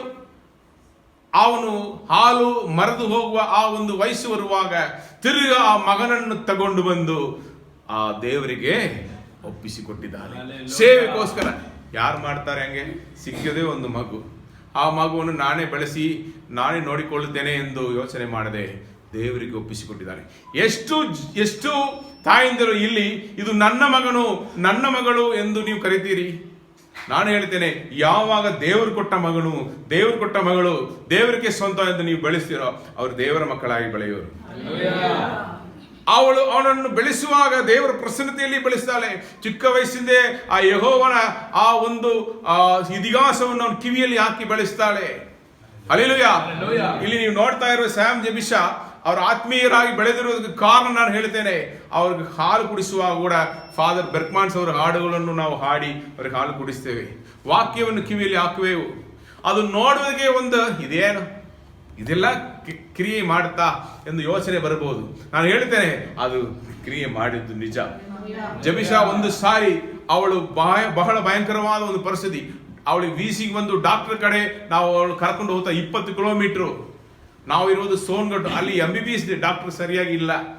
ಯಾರ ಒಂದು ಸ್ಥಳಕ್ಕೆ ನಾವು ಮಗುವನ್ನು 2 ವೀಲರ್ ಅಲ್ಲಿ ಕರ್ಕೊಂಡು ಹೋಗ್ತಾ ಇದ್ದೇವೆ. ಈಗೆಲ್ಲ ಕಾರೆಲ್ಲ ಕೊಟ್ಟಿದ್ದಾರೆ ದೇವರು. ಆವಾಗ ಬರೀ ಒಂದು 2 ವೀಲರ್, ಇದರಲ್ಲಿ 4 ಜನರು. ಸ್ಯಾಮ್ ಪೆಟ್ರೋಲ್ ಟ್ಯಾಂಕ್ ಮೇಲೆ ಕೂತಿದ್ದಾನೆ, ಜಬಿಶಾವನವರು ಕೈಯಲ್ಲಿ ಹಾಕೊಂಡು ಹೋಗ್ತಾರೆ. ರೋಡ್ ಅವರು ಹೋಗೋ ದಾರಿಯಲ್ಲಿ ಆಗ್ತಾ ಇದ್ರು, ಧೂಳು ವೀಸಿಂಗ್. ಅದು ಸಂಡೇ, ನಾನು ಕಣ್ಣೀರು ಬಿಟ್ಟೆ, ಸೇವೆ ದಿವಸದಲ್ಲಿ ಹಿಂಗೆ ಬಂತಲ್ಲ ಅಂತು. ಅವಳು ಕರ್ಕೊಂಡು ಹೋಗಿ ಅಲ್ಲಿ ಸೇರಿಸ್ತಾ ಇರುವಾಗ ಹಣ ಕೂಡ ಕೈಯಲ್ಲಿ ಇಲ್ಲ. ಅಲ್ಲಿ ನಾವು ಕೂತಿರುವಾಗ ಸ್ಯಾಮ್ ಅಲ್ಲಿರುವ ಒಂದು ಬೆಂಚ್ ಮೇಲೆ, don't worry, just listen to the word of God. ತಿರುಗ ಬರುತ್ತೆ, ಇದು ಬೇಡ, ಓಕೆ, ಇದನ್ನು ಆಫ್ ಮಾಡಿಬಿಡೋಣ. ಲೈಟ್ ತಿರುಗ ಬರುತ್ತೆ. Just listen to the word of God. ಅಲ್ಲಿ ಆ ಟೇಬಲ್ ಮೇಲೆ ನಿಂತುಕೊಂಡು ಅವನು ಹೇಳ್ದ, ಕರ್ತನ ಮೇಲೆ ಚಿಂತೆಯನ್ನು ಹಾಕಿ ವಿಶ್ರಮಿಸಿ, ಆತನೇ ನಿನ್ನನ್ನು ಕಾಯುವನು, ನೀನು ಮನವೇ ಹೆದರದಿರು ಎಂದು ಅವನ ಟೇಬಲ್ ಸಣ್ಣ ಬೆಂಚ್ ಮೇಲೆ ನಿಂತು ಹೆಂಗೆ ಹಾಡ್ತಾ ಇದ್ದನು. ಅದು ನಾನು ಹಾಲು ಕುಡಿಸುವಾಗಲ್ಲ ಅವನು ಮುಂದೆ ಹಾಕಿದ ಹಾಡು. ವಾಕ್ಯದಲ್ಲಿ ಬೆಳೆಸರಿಂದ ತಕ್ಕ ಸಮಯದಲ್ಲಿ ನಾವು ಇಬ್ಬರು ಹೆದರ್ತಾ ಇರುವಾಗ ಅವನು ಬಾಯಿಂದ ಪ್ರವಾದನೆ ಹಾಗೆ ಆ ವಾಕ್ಯ ಬಂತು. ಆವಾಗ ಅವನನ್ನು ಜಬಿಷವನ್ನು ರೂಮಲ್ಲಿ ಹಾಕಿ ಆಕ್ಸಿಜನ್ ಕೊಡ್ತಾ ಇದ್ದರು. ಆ ಡಾಕ್ಟರ್ ನೋಡಿಬಿಟ್ಟು ಹೇಳಿದರು, ಏನು ಅಪಾಯಕರವಾದ ಒಂದು ಏನು ಪರಿಸ್ಥಿತಿ ಇಲ್ಲ, ಹೆದರಬೇಡ, 2 ದಿವಸದಲ್ಲಿ ವಾಸಿ ಆಗುತ್ತಾಳೆ ಎಂದರು. ದೇವರು ಮಾತೆ. ಹಲ್ಲೆಲೂಯಾ. ನೀವು ಮಕ್ಕಳನ್ನು ದೇವರ ಪಾತಲ್ಲಿ ನೀವು ಒಪ್ಪಿಸಿಕೊಟ್ಟು ಬೆಳೆಸುವಾಗ ನಾವು ಹೆದರೋದಕ್ಕೆ ಅವಶ್ಯಕತೆನೇ ಇಲ್ಲ. ನಾನು ಎಷ್ಟೋ ಸಾರಿ ಹೇಳಿದೆ, ಆ ವೀಸಿಂಗ್ ಅವಳಿಗೆ ಸಿವಿಯರ್ ಆಗಿದ್ದು ಅಂತ. ಒಂದ್ಸಾರಿ 3 ದಿವಸ ಕನ್ವೆನ್ಷನ್ ಅನ್ನು ನಾವು ಅಲ್ಲಿ ನಡೆಸ್ತಾ ಇದ್ದೇವೆ. ಅಲ್ಲಿ ಪಾಸ್ಟರ್ ಬಂದಿದ್ದಾರೆ, ಕನ್ವೆನ್ಷನ್ ನಡೀತಾ ಇದೆ. ಬಟ್ ನಮ್ಮ ಮನೆ ಪರಿಸ್ಥಿತಿ ಹೆಂಗೆ ಗೊತ್ತಾ, ಆ ಫ್ರಂಟ್ ರೂಮಲ್ಲಿ ಬೆಡ್ ಹಾಕಿ ಜಬಿಷಾವನ್ನು ಒಂದೇ ಒಂದು ರಾತ್ರಿ ಮೀಟಿಂಗ್ ಕರ್ಕೊಂಡು ಹೋದೆ. ಅಲ್ಲಿ ತುಂಬ ಚಳಿ ಇತ್ತು. 3,000 ಜನರು ಆಲ್ಮೋಸ್ಟ್ ಒಂದು 10-15 ಹಳ್ಳಿಯಿಂದ ಕೂಡಿ ಬಂದಿದ್ದಾರೆ. ಚಳಿ ಇವಳಿಗೆ ಆಗ್ತಾ ಇಲ್ಲ. ಅಲ್ಲಿ ರಾತ್ರಿ ಅವಳಿಗೆ ವೀಸಿಂಗ್ ಬಂತು. ವೀಸಿಂಗ್ ನಿಲ್ತಾನೆ ಇಲ್ಲ. ನಾವು ನೆಬುಲೈಸರ್ ಹಾಕಿ ಮನೆಯಲ್ಲಿ ಇಟ್ಟಿದ್ದೇವೆ. ಆ ಪಾಸ್ಟರ್ ಬಂದು ನೋಡಿಬಿಟ್ಟು ಮೀಟಿಂಗ್ ಬರುವರು, ನಾನು ಹೋಗ್ತೇನೆ ಬರ್ತೇನೆ. ಇವಳು 3 ದಿವಸ ಅಲ್ಲೇ ಮಲಗಿದಳು. ಈ ಒಂದು ಪರಿಸ್ಥಿತಿಯೆಲ್ಲ ನಾವು ಕಾದು ಬಂದಿದ್ದೇವೆ. ಬಟ್ ನಾನು ಒಂದು ವಿಷಯ ಹೇಳ್ತೇನೆ, ನಂಬಿಕಸ್ಥರಾಗಿರುವ ದೇವರು, ಆ ದೇವರು ಇಲ್ಲಿ ನಾವು ಕರ್ನಾಟಕ ಬರುವಾಗ ಒಂದೇ ಒಂದು ಮಾತು ಕೊಟ್ಟರು, ಇನ್ನು ಮುಂದೆ ನಿನ್ನ ಮಗಳಿಗೆ ಈ ರೀತಿಯ ಪರಿಸ್ಥಿತಿ ಬರುವುದಿಲ್ಲ ಎಂದು ಹೇಳಿ 14 ವರ್ಷ ಆಯ್ತು. ಹಲ್ಲೆಲೂಯಾ. ಒಂದು ದಿವಸ ಕೂಡ ಅವಳು ಕಷ್ಟಪಟ್ಟಿರಲಿಲ್ಲ. ಅವರು ಕೊಟ್ಟ ಮಾತೆ. ಹಲ್ಲೆಲೂಯಾ.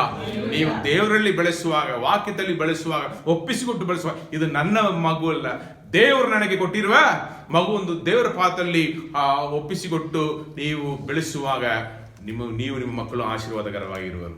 ಹಲ್ಲೆಲೂಯಾ. ಸಾಮುವೇಲನು ಇಸ್ರೇಲ್ ಜನರಿಗೆ ಆಶೀರ್ವಾದಕರವಾದ ಒಂದು ಪ್ರವಾದಿಯಾಗಿ ಇದ್ದನು. ಅಲ್ಲಿ ಇದ್ದ ಏಲಿನ ಮಕ್ಕಳು ದುಷ್ಟರಾಗಿ ಭ್ರಷ್ಟರಾಗಿ ಬದುಕುವಾಗ ಪರಿಶುದ್ಧರಾಗಿ ಇದ್ದ ಒಬ್ಬ ಪ್ರವಾದಿ ಯಾರು? ಚಿಕ್ಕ ವಯಸ್ಸಿದ್ದೇ ದೇವರ ಪಾದದಲ್ಲಿ ದೇವರ ಸ್ವರವನ್ನು ಕೇಳಿ ಬೆಳೆದವನು. ಅವನಲ್ಲಿ ಯಾವುದು ಕುಂದುಕೊರತೆಯೂ ಇಲ್ಲ. ಹಂಗೆ ದೇವರು ಬಿಟ್ಬಿಟ್ರ? ಅದು ನೋಡಿದರೆ 12 ಇನ್ನೂ ಹೆಚ್ಚಾಗಿ ಮಕ್ಕಳನ್ನು ಕೊಟ್ಟು, 4-5 ಮಕ್ಕಳನ್ನು ಹೆಚ್ಚಾಗಿ ಕೊಟ್ಟು ದೇವರು ಆಶೀರ್ವದಿಸನ್ನು ನಾವು ನೋಡ್ತೇವೆ. ಹಲ್ಲೆಲೂಯಾ. ಅದರಿಂದ ನಾನು ಹೇಳ್ತೇನೆ, ಮೊದಲನೇದಾಗಿ ನೀವು ತಾಯಾಗಿ ಮರಿಯಳು ದೇವಚಿತ್ತ ಮಾಡೋದು ಒಪ್ಪಿಸಿಕೊಟ್ಟದನ್ನು ನಾವು ನೋಡ್ತೇವೆ. 2ನೇದಾಗಿ ಹಣ್ಣಳು ಕಷ್ಟಗಳು ಬರುವಾಗ ಮಾತ್ರ ಅಲ್ಲ, ಎಲ್ಲ ಸಮಯದಲ್ಲಿಯೂ ನೀವು ದೇವರ ಸನ್ನಿಧಿಯನ್ನು ನೀವು ಹೂಡಿಕೊಳ್ಳಬೇಕು. ಆವಾಗ ನೀವು ನಿಮ್ಮ ಕುಟುಂಬವು ಆಶೀರ್ವಾದಕರವಾಗಿರುವಿರಿ. ನಿಮ್ಮ ಮಕ್ಕಳನ್ನು ದೇವರ ವಾಕ್ಯದಲ್ಲಿ ನೀವು ಬೆಳೆಸಿರಿ, ಅವರ ಪ್ರಸನ್ನತೆಯಲ್ಲಿ ಬೆಳೆಸಿರಿ. ಕುಟುಂಬದ ಪ್ರಾರ್ಥನೆ ಹೇಳಬೇಕು, ಮಾಡಬೇಕೆಂದು ಅಮ್ಮ ಅವರು ಇಲ್ಲಿ ಪ್ರಸಂಗದಲ್ಲಿ ಹೇಳಿದರು. ಅದು ನೀವು ಖಂಡಿತ ಒಂದು ದಿವಸ ಕೂಡ ಬಿಡದೆ ನೀವು ಮಾಡಲೇಬೇಕು. ಕೆಲವೊಂದು ಜನರು ಹೇಳ್ತೀರಿ, ನಾವು ಇಬ್ಬರೇ, ನೀವು ಇಬ್ಬರು ಮಾತ್ರ ಪ್ರಾರ್ಥನೆ ಮಾಡಿರಿ, ನಿಮ್ಮ ಪ್ರಾರ್ಥನೆ ದೇವರು ಸದು ಉತ್ತರ ಕೊಡುವರು. ಹಲ್ಲೆಲೂಯಾ. ಆಮೇಲೆ ನೀವು ನೋಡಿದರೆ ರೆಬೆಕ್ಕಳು ತನ್ನ ಮಗನನ್ನು ಆಶೀರ್ವಾದವನ್ನು ಪಡೆಯಲು ಸರಿಯಾದ ದಾರಿಯಲ್ಲಿ ನಡೆಸಿದವಳು. ಅವಳು ಗರ್ಭಿಣಿಯಾಗಿರುವಾಗ ಅವಳ ಗರ್ಭದಲ್ಲಿ 2 ಮಕ್ಕಳಿದ್ದರು. ಒಳಗಡೆ ಹೋರಾಟ. ಅವಳು ಹೋಗಿ ಪ್ರವಾದಿ ಬಳಿಗೆ ಹೋಗಿ ವಿಚಾರಿಸ್ತಾಳೆ. ಆವಾಗ ಆ ಪ್ರವಾದಿ ಹೇಳ್ತಾನೆ, 2 ಜನಾಂಗದವರು, 2 ಕುಲದವರು ಹುಟ್ಟುವರು, ಅದರಲ್ಲಿ ಚಿಕ್ಕವನು ದೊಡ್ಡವನನ್ನು ಆಳ್ವಿಕೆ ಮಾಡುವನು. ಅವರು ಬೆಳೀತಾ ಹಿರಿಯವನು ಅವನು ಬೇಟೆಕಾರನಿ ಬೆಳೀತಾನೆ, ಏಸಾವನು. ಚಿಕ್ಕವನು ಮನೆಯನ್ನು ನೋಡಿಕೊಂಡು ಕುರುಬನಾಗಿರ್ತಾನೆ. ಈ ಇಬ್ಬರಿಗೂ ಆಶೀರ್ವಾದವನ್ನು ಕೊಡುವಂತ ಸಮಯ ಬರುವಾಗ ತಂದೆಯಾದ ಈಸಾಕನ ಕಣ್ಣು ಮಪ್ಪಾಯಿತು, ನೋಡಕ್ಕಾಗಲ್ಲ. ಬಟ್ ಅವನಿಗೆ ಬೇಟೆ ಮಾಂಸ ತುಂಬಾ ಇಷ್ಟ. ನಮ್ಮ ಭಾಷೆಯಲ್ಲಿ ಹೇಳ್ಬೇಕಾದ್ರೆ ಬಿರಿಯಾನಿ ತುಂಬಾ ಇಷ್ಟ. ಅವನು ದೊಡ್ಡ ಮಗನನ್ನು, ಹಿರಿಯರನ್ನು ಅವನು ಕರೆದು ಹೋಗಿ ಚೆನ್ನಾಗಿ ಬೇಟೆ ಮಾಡಿ ಎಲ್ಲ ಬೇಟೆ ಮಾಂಸವನ್ನು ರೆಡಿ ಮಾಡಿ ತಂದು ಕೂಡ ಅಡಿಗೆ ಮಾಡಿ, ನಾನು ನಿನ್ನನ್ನು ಆಶೀರ್ವದಿಸಬೇಕು. ತಾಯಿಗೆ ಗೊತ್ತು ಈ ಆಶೀರ್ವಾದ ಯಾರಿಗೋಗಿ ಹೋಗಿ ಸೇರಬೇಕು, ಚಿಕ್ಕವನಿಗೆ. ಇವನು ತಪ್ಪಾಗಿ ಹಿರಿಯವನಿಗೆ ಕೊಡೋಕಿದ್ದಾನೆ.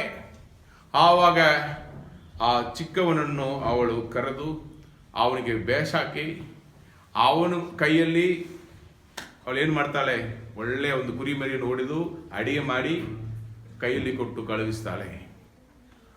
ಅವನು ಒಳಗಡೆ ಬರುವಾಗ ಮಾತನಾಡುವಾಗ ಅವನ ತಂದೆಗೆ ಗೊತ್ತಾಯ್ತು, ಸ್ವರವೋ ಯಾಕೋಬನ ಸ್ವರ, ಶರೀರವೋ ಏಸಾವು ಎಂದು ಹೇಳಿದನು. ದೇವರು ಏನೋ ಮಾಡ್ತಾ ಇದ್ದಾರೆ ಗೊತ್ತಾಯ್ತು. ಆದರೂ ಅವನ ಚಿಕ್ಕವನನ್ನು ಆಶೀರ್ವದಿಸನು. ಆಶೀರ್ವಾದ ನೆಲೆಗೊಂಡಿತ್ತು. ಆಮೇಲೆ ಮದುವೆ ಕಾರ್ಯಗಳು ಬರುವಾಗ ಕೂಡ, ನೀನು ನಿನ್ನ ಅಣ್ಣನ ಹಾಗೆ ಕಾನಾನಿಯ ಸ್ತ್ರೀಯೊಂದಿಗೆ ಮದುವೆ ಮಾಡಿಕೊಳ್ಳಬಾರದು. ಅವರು ವಿಗ್ರಹಾರಾಧನೆ ಮಾಡುವವರು, ಅವರು ಎಲ್ಲ ಪಾಪಗಳನ್ನು ಮಾಡುವವರು. ಆ ರೀತಿಯಲ್ಲಿ ಮದುವೆ ಮಾಡಿಕೊಳ್ಳಬಾರದು. ಯಾಕೋಬನನ್ನು ಮಾಮನ ಊರಿಗೆ ಕಳುಹಿಸಿಬಿಡ್ತಾರೆ. ಈ ರೀತಿಯಲ್ಲಿ ದೇವರ ದಾರಿಯಲ್ಲಿ ಅವ್ರ ಮಕ್ಕಳನ್ನು ನಡೆಸುವವರಾಗಿ ಇದ್ದದನ್ನು ನಾವು ನೋಡ್ತಾರೆ. ಈ ತಾಯಿ ಆ ಮಗನಿಗೆ ಸಿಕ್ಕಬೇಕಾದರೂ ಆಶೀರ್ವಾದ, ಆಮೇಲೆ ಅವನ ಜೀವನ ಭವಿಷ್ಯ ಬಗ್ಗೆ ಅವರು ಚಿಂತಿಸ್ತಾರೆ. ನಾವು ಕೂಡ ಯಾರು ಬಂದರೂ ಮದುವೆ ಮಾಡಿ ಕೊಡೋಣ, ಯಾರಾದ್ರೂ ಲವ್ ಮಾಡಿಕೊಳ್ಳಿ. ಈ ಕಾಲ ಎಲ್ಲ ಸೋಷಿಯಲ್ ಮೀಡಿಯಾ ಕಾಲ, ಅಲ್ಲೆಲ್ಲಿ ನೋಡಿಕೊಳ್ತಾರೆ, ಮಾತಾಡಿಕೊಳ್ತಾರೆ. ಕಾಲೇಜಿಗೆ ಹೋಗುವ ದಯಮಾಡಿ ಬಿಟ್ಟು ಬಿಡಬೇಡ. ಅವ್ರು ನಾಳೆ ಕಷ್ಟ ಕಾಲದಲ್ಲಿ ಬೀಳುವಾಗ ನೀವೇ ಜವಾಬ್ದಾರಿಗಳು. ನೀವು ನಿಮ್ಮ ಮಕ್ಕಳನ್ನು ದೇವರ ಚಿತ್ತ ಮದುವೆ ಮಾಡಬೇಕೆಂದು ಆ ರೀತಿಯಲ್ಲಿ ನೀವು ಅವರನ್ನು ನಡೆಸಬೇಕು. ಚಿಕ್ಕ ವಯಸ್ಸಲ್ಲಿಯೇ ಈ ತರ ಲವ್ ಮನೆಯಲ್ಲಿ ಕೂತು, ನಾವು ಮಾಡೋ ತಪ್ಪೇನು ಗೊತ್ತಾ, ಮನೆಯಲ್ಲಿ ಕುಟುಂಬವಾಗಿ ಕೂತ್ಕೊಂಡು ಲವ್ ಸ್ಟೋರಿ ನೋಡುವುದು. ಅಲ್ಲಿ ಆ ಹೀರೋ ತೀರಿ ಹೋಗುವಾಗ ಇವರೆಲ್ಲ ಕಣ್ಣೀರು ಬಿಡ್ತಾರೆ, ಅವ್ರು ಅಗಲಿಸಲ್ಪಡುವಾಗ ಕಣ್ಣೀರು ಬಿಡ್ತಾರೆ. ಈ ಮಗಳು ಹತ್ತಿರ ಕೂತ್ಕೊಂಡ್ರೆ, ಅಮ್ಮ ಅಳಬೇಡ, ನಮ್ಮ ಜೀವನದಲ್ಲಿ ಈ ತರ ಎಲ್ಲ ಆಗಲ್ಲ, ನಾವು ಸೇರಿ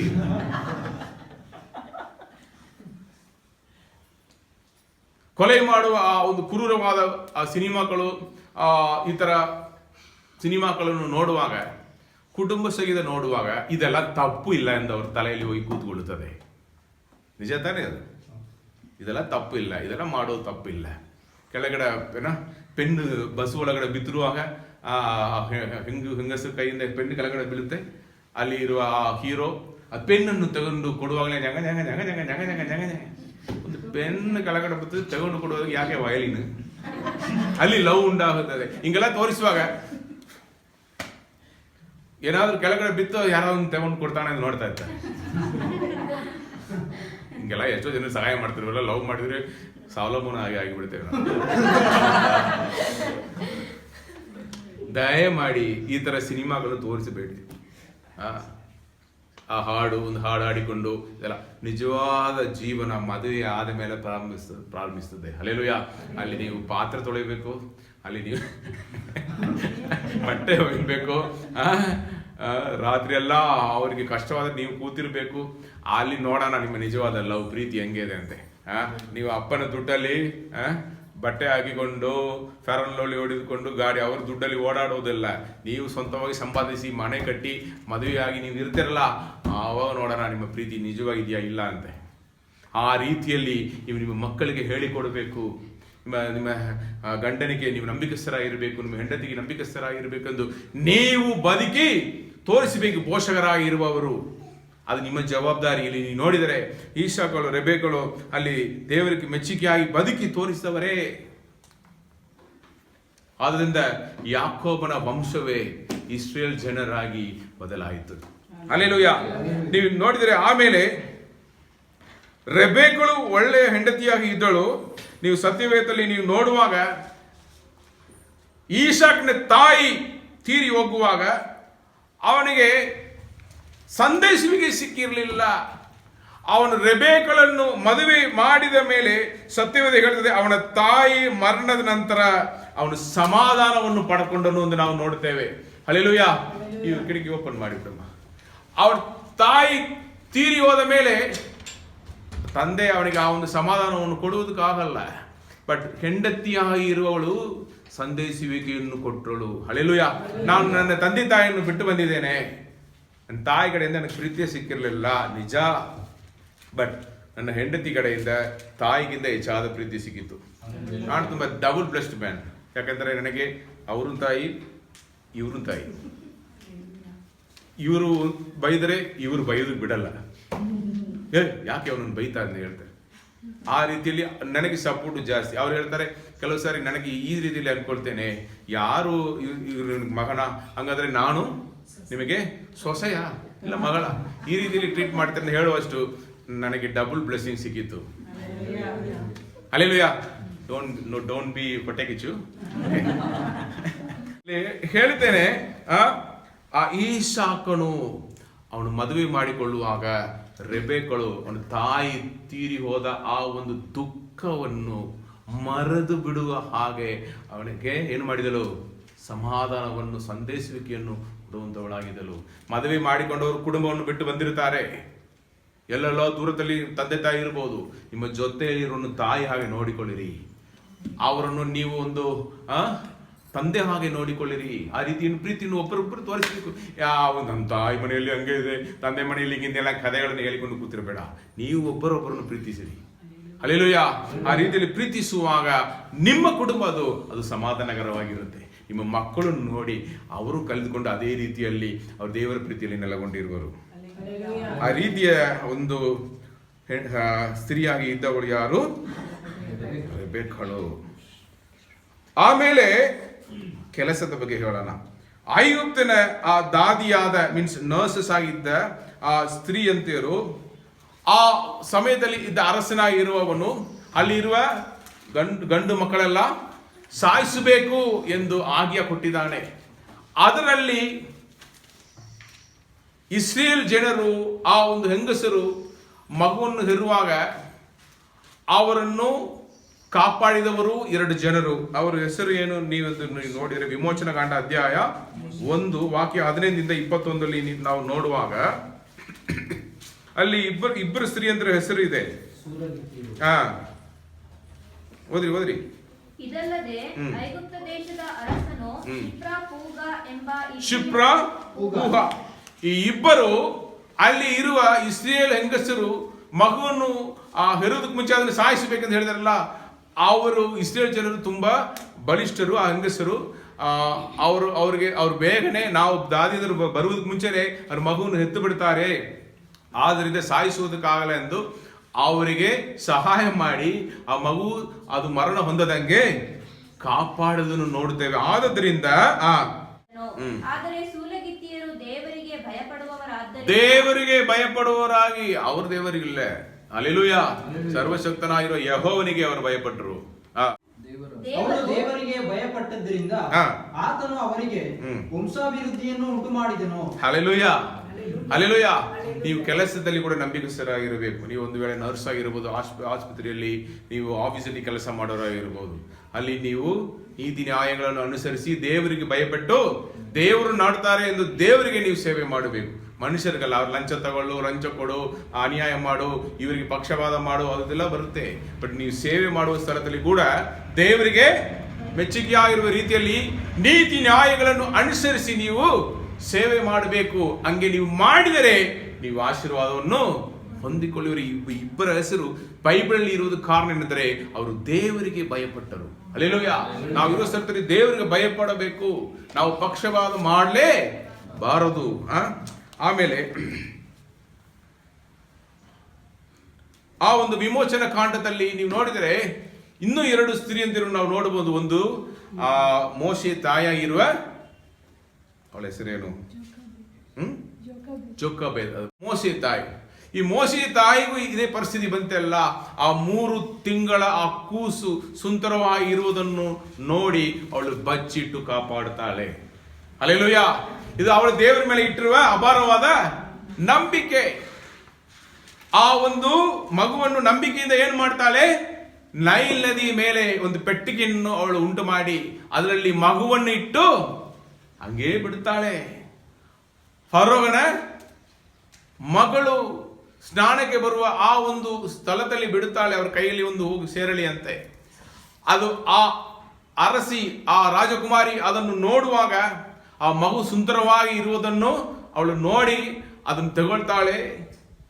ಆ ಮಗುವನ್ನು ಬೆಳೆಸುವುದಕ್ಕೆ ಒಬ್ಬ ದಾದಿ ಬೇಕೆಂದು ಹುಡುಕುವಾಗ ಇನ್ನೊಬ್ಬ ಸ್ತ್ರೀ ಬರ್ತಾಳೆ. ಯಾರು? ಮೋಶೆಯ ಅಕ್ಕಳಾಗಿರುವ ಸಹೋದರಿಯಾಗಿರುವ ಮೆರಿಯ ಬಂದು ಅವಳಿಗೆ ದಾರಿ ನಡೆಸ್ತಾಳೆ. ಒಬ್ಬ ತಾಯಿಯನ್ನು ಕರ್ಕೊಂಡು ಬಂದೆ ಎಂದು ಸ್ವಂತ ತಾಯನ್ನೇ ಕರ್ಕೊಂಡು ಬರುತ್ತಾಳೆ. ಹಲ್ಲೆಲೂಯಾ. ಈ ರೀತಿಯಲ್ಲಿ ವೈರಾಗ್ಯ ದೇವರಿಗೋಸ್ಕರ ಈ ಮಗುವಲ್ಲಿ ಏನೋ ಒಂದು ವಿಶೇಷತೆ ಇದೆ. ದೇವರನ್ನು ಆರಿಸಿಕೊಂಡಿದ್ದಾರೆ. ಈ ಮಗು ಸಾಯಬಾರದೆಂದು ಅವರು ಗಮನ ಕೊಟ್ಟು ಕಾಪಾಡಿದ್ರಿಂದ ಹಲ್ಲೆಲೂಯಾ 20 ಜನರನ್ನು ನಡೆಸುವಂತವನು ಆಗಿರುವ ನಾಯಕನಾದ ಮೋಸೆ ಸಿಕ್ಕಿದನು. ಹಲ್ಲೆಲೂಯಾ. ನಿಮ್ಮ ಮಗುವನ್ನು ದೇವರಿಗೋಸ್ಕರ ದೇವರ ಚಿತ್ತವನ್ನು ಮಾಡಬೇಕು, ದೇವರ ಚಿತ್ತ ನೆರವೇರಬೇಕೆಂದು ನೀವು ಬಹಳ ಶ್ರದ್ಧೆಯಿಂದ ನೀವು ಏನು ಮಾಡಬೇಕು? ಬೆಳೆಸುವರಾಗಿ ಇರಬೇಕು.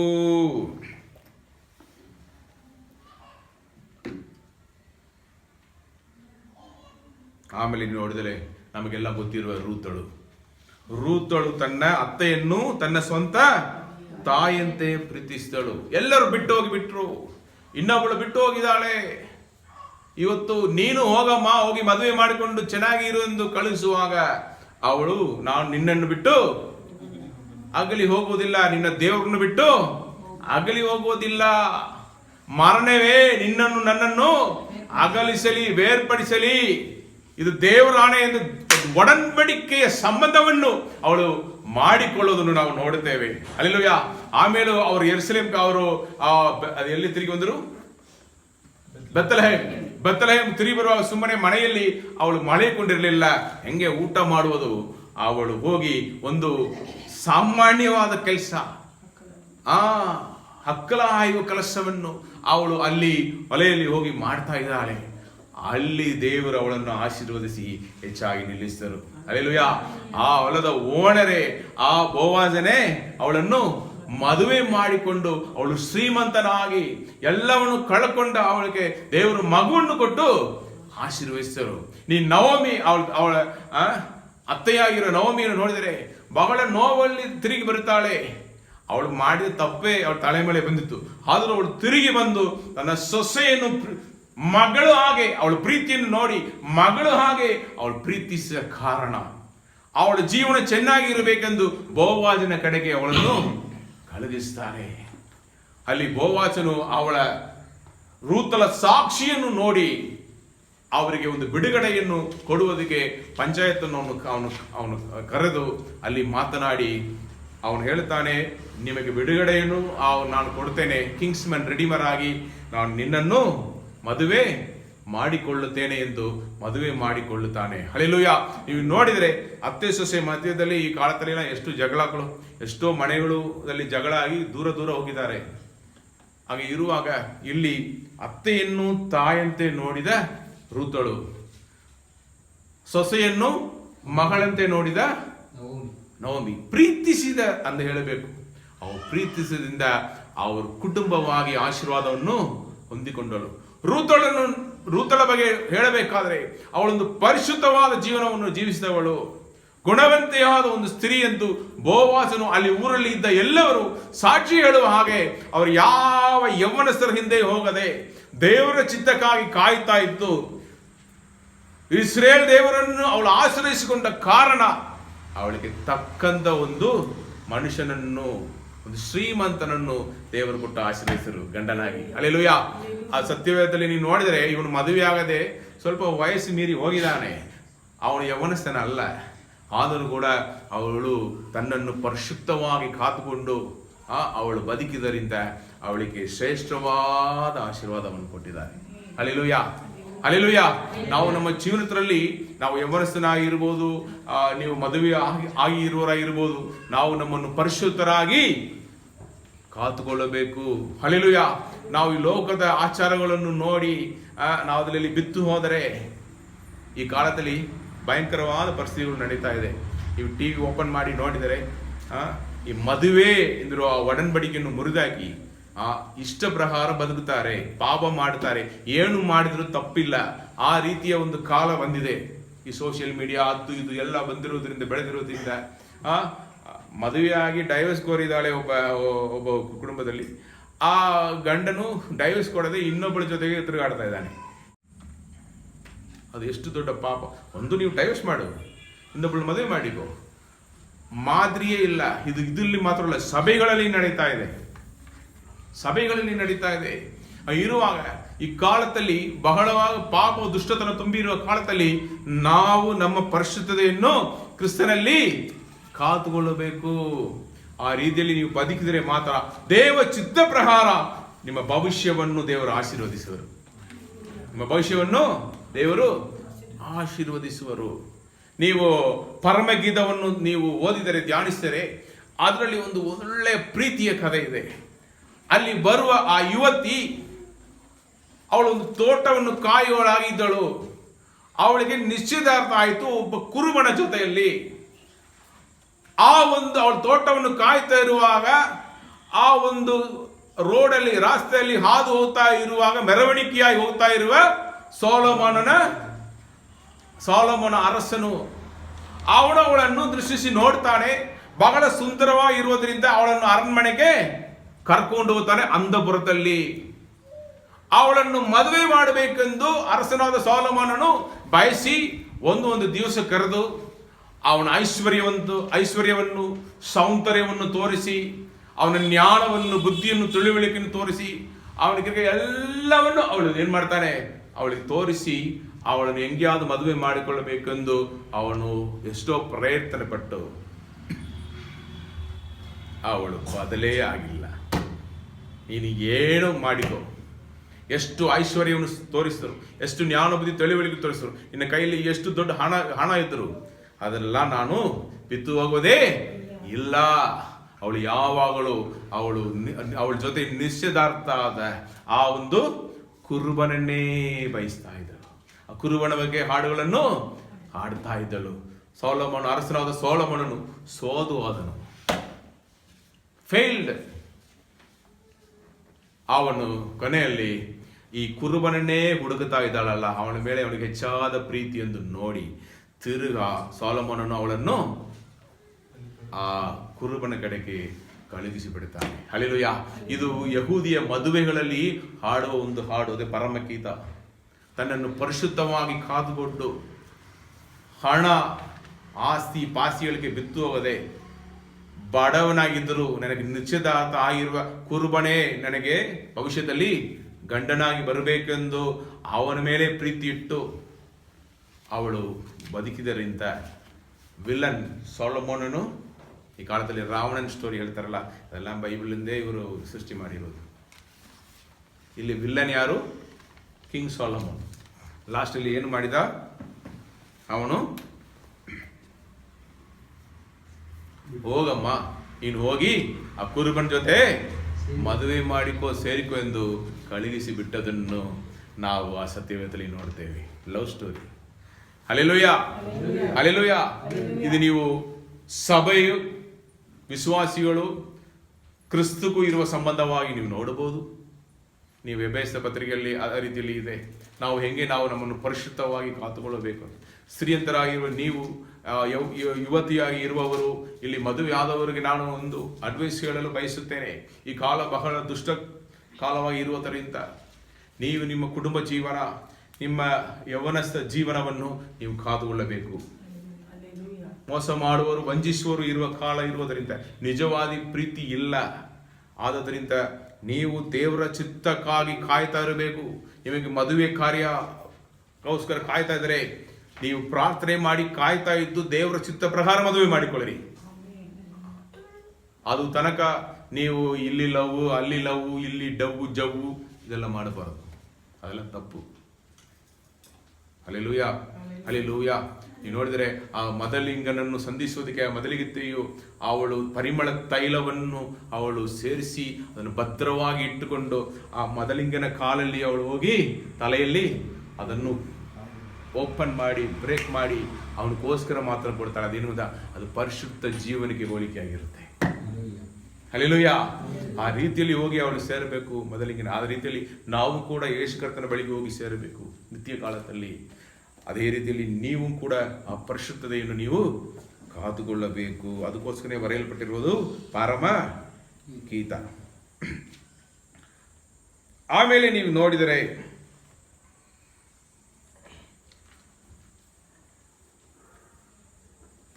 ಪ್ರವಾದಿಯಾದ ದೆಬೋರಳು, ಅಲ್ಲಿ ಯುದ್ಧ ಬರ್ತಾ ಇದೆ. ಕಾನಾನ್ ದೇಶದಲ್ಲಿ ಇರುವ ಅರಸನು ಇಸ್ರೇಲ್ ಅಲ್ಲಿ ಇರುವ ಒಂದೊಂದು ಕುಲದ ಮೇಲೆ ಯುದ್ಧಕ್ಕೆ ಬರುವಾಗ ಇಲ್ಲಿ ಭಯಂಕರವಾದ ಒಂದು ಯುದ್ಧ ಬರ್ತಾ ಇದೆ. ದೆಬೋರಳು, ಪ್ರವಾದಿಯಾದ ದೆಬೋರಳು ಅಲ್ಲಿ ಇರುವ ಆ ಒಂದು ಅರಸನನ್ನು ಕರೆದು, ನೀನು ಯುದ್ಧಕ್ಕೆ ಹೋಗು, ನಾನು ಜಯ ಕೊಡುವೆನೆಂದು ದೇವರು ವಾಗ್ದಾನ ಕೊಡ್ತಾರೆ.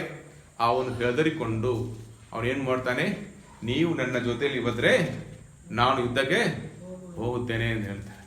ಆವಾಗ ದೆಬೋರಳ ಮುಖಾಂತರ ದೇವರು ಮಾತನಾಡ್ತಾರೆ, ಯುದ್ಧಕ್ಕೆ ಹೋಗುವಿ, ಜಯಿಸುವಿ, ಬಟ್ ಆ ಮಹಿಮೆ ಯಾರಿಗೆ ಹೋಗಿ ಸೇರುತ್ತೆ? ಒಬ್ಬ ಸ್ತ್ರೀಗೆ ಹೋಗಿ ಸೇರುತ್ತೆ ಅಂತ ಹೇಳಿದರು. ಇಲ್ಲಿ ಒಂದು ಸೈನ್ಯವನ್ನು ನಡೆಸುವಳಾಗಿ ಇದ್ದವಳು ಯಾರು? ಪ್ರವಾದಿಯಾದ ದೆಬೋರಳು. ಆಮೇಲೆ ನೀವು ನೋಡಿದರೆ ಆ ಒಂದು ನ್ಯಾಯಸ್ಥಾಪಕರ ಪುಸ್ತಕದಲ್ಲಿ 4ನೇ ಅಧ್ಯಾಯ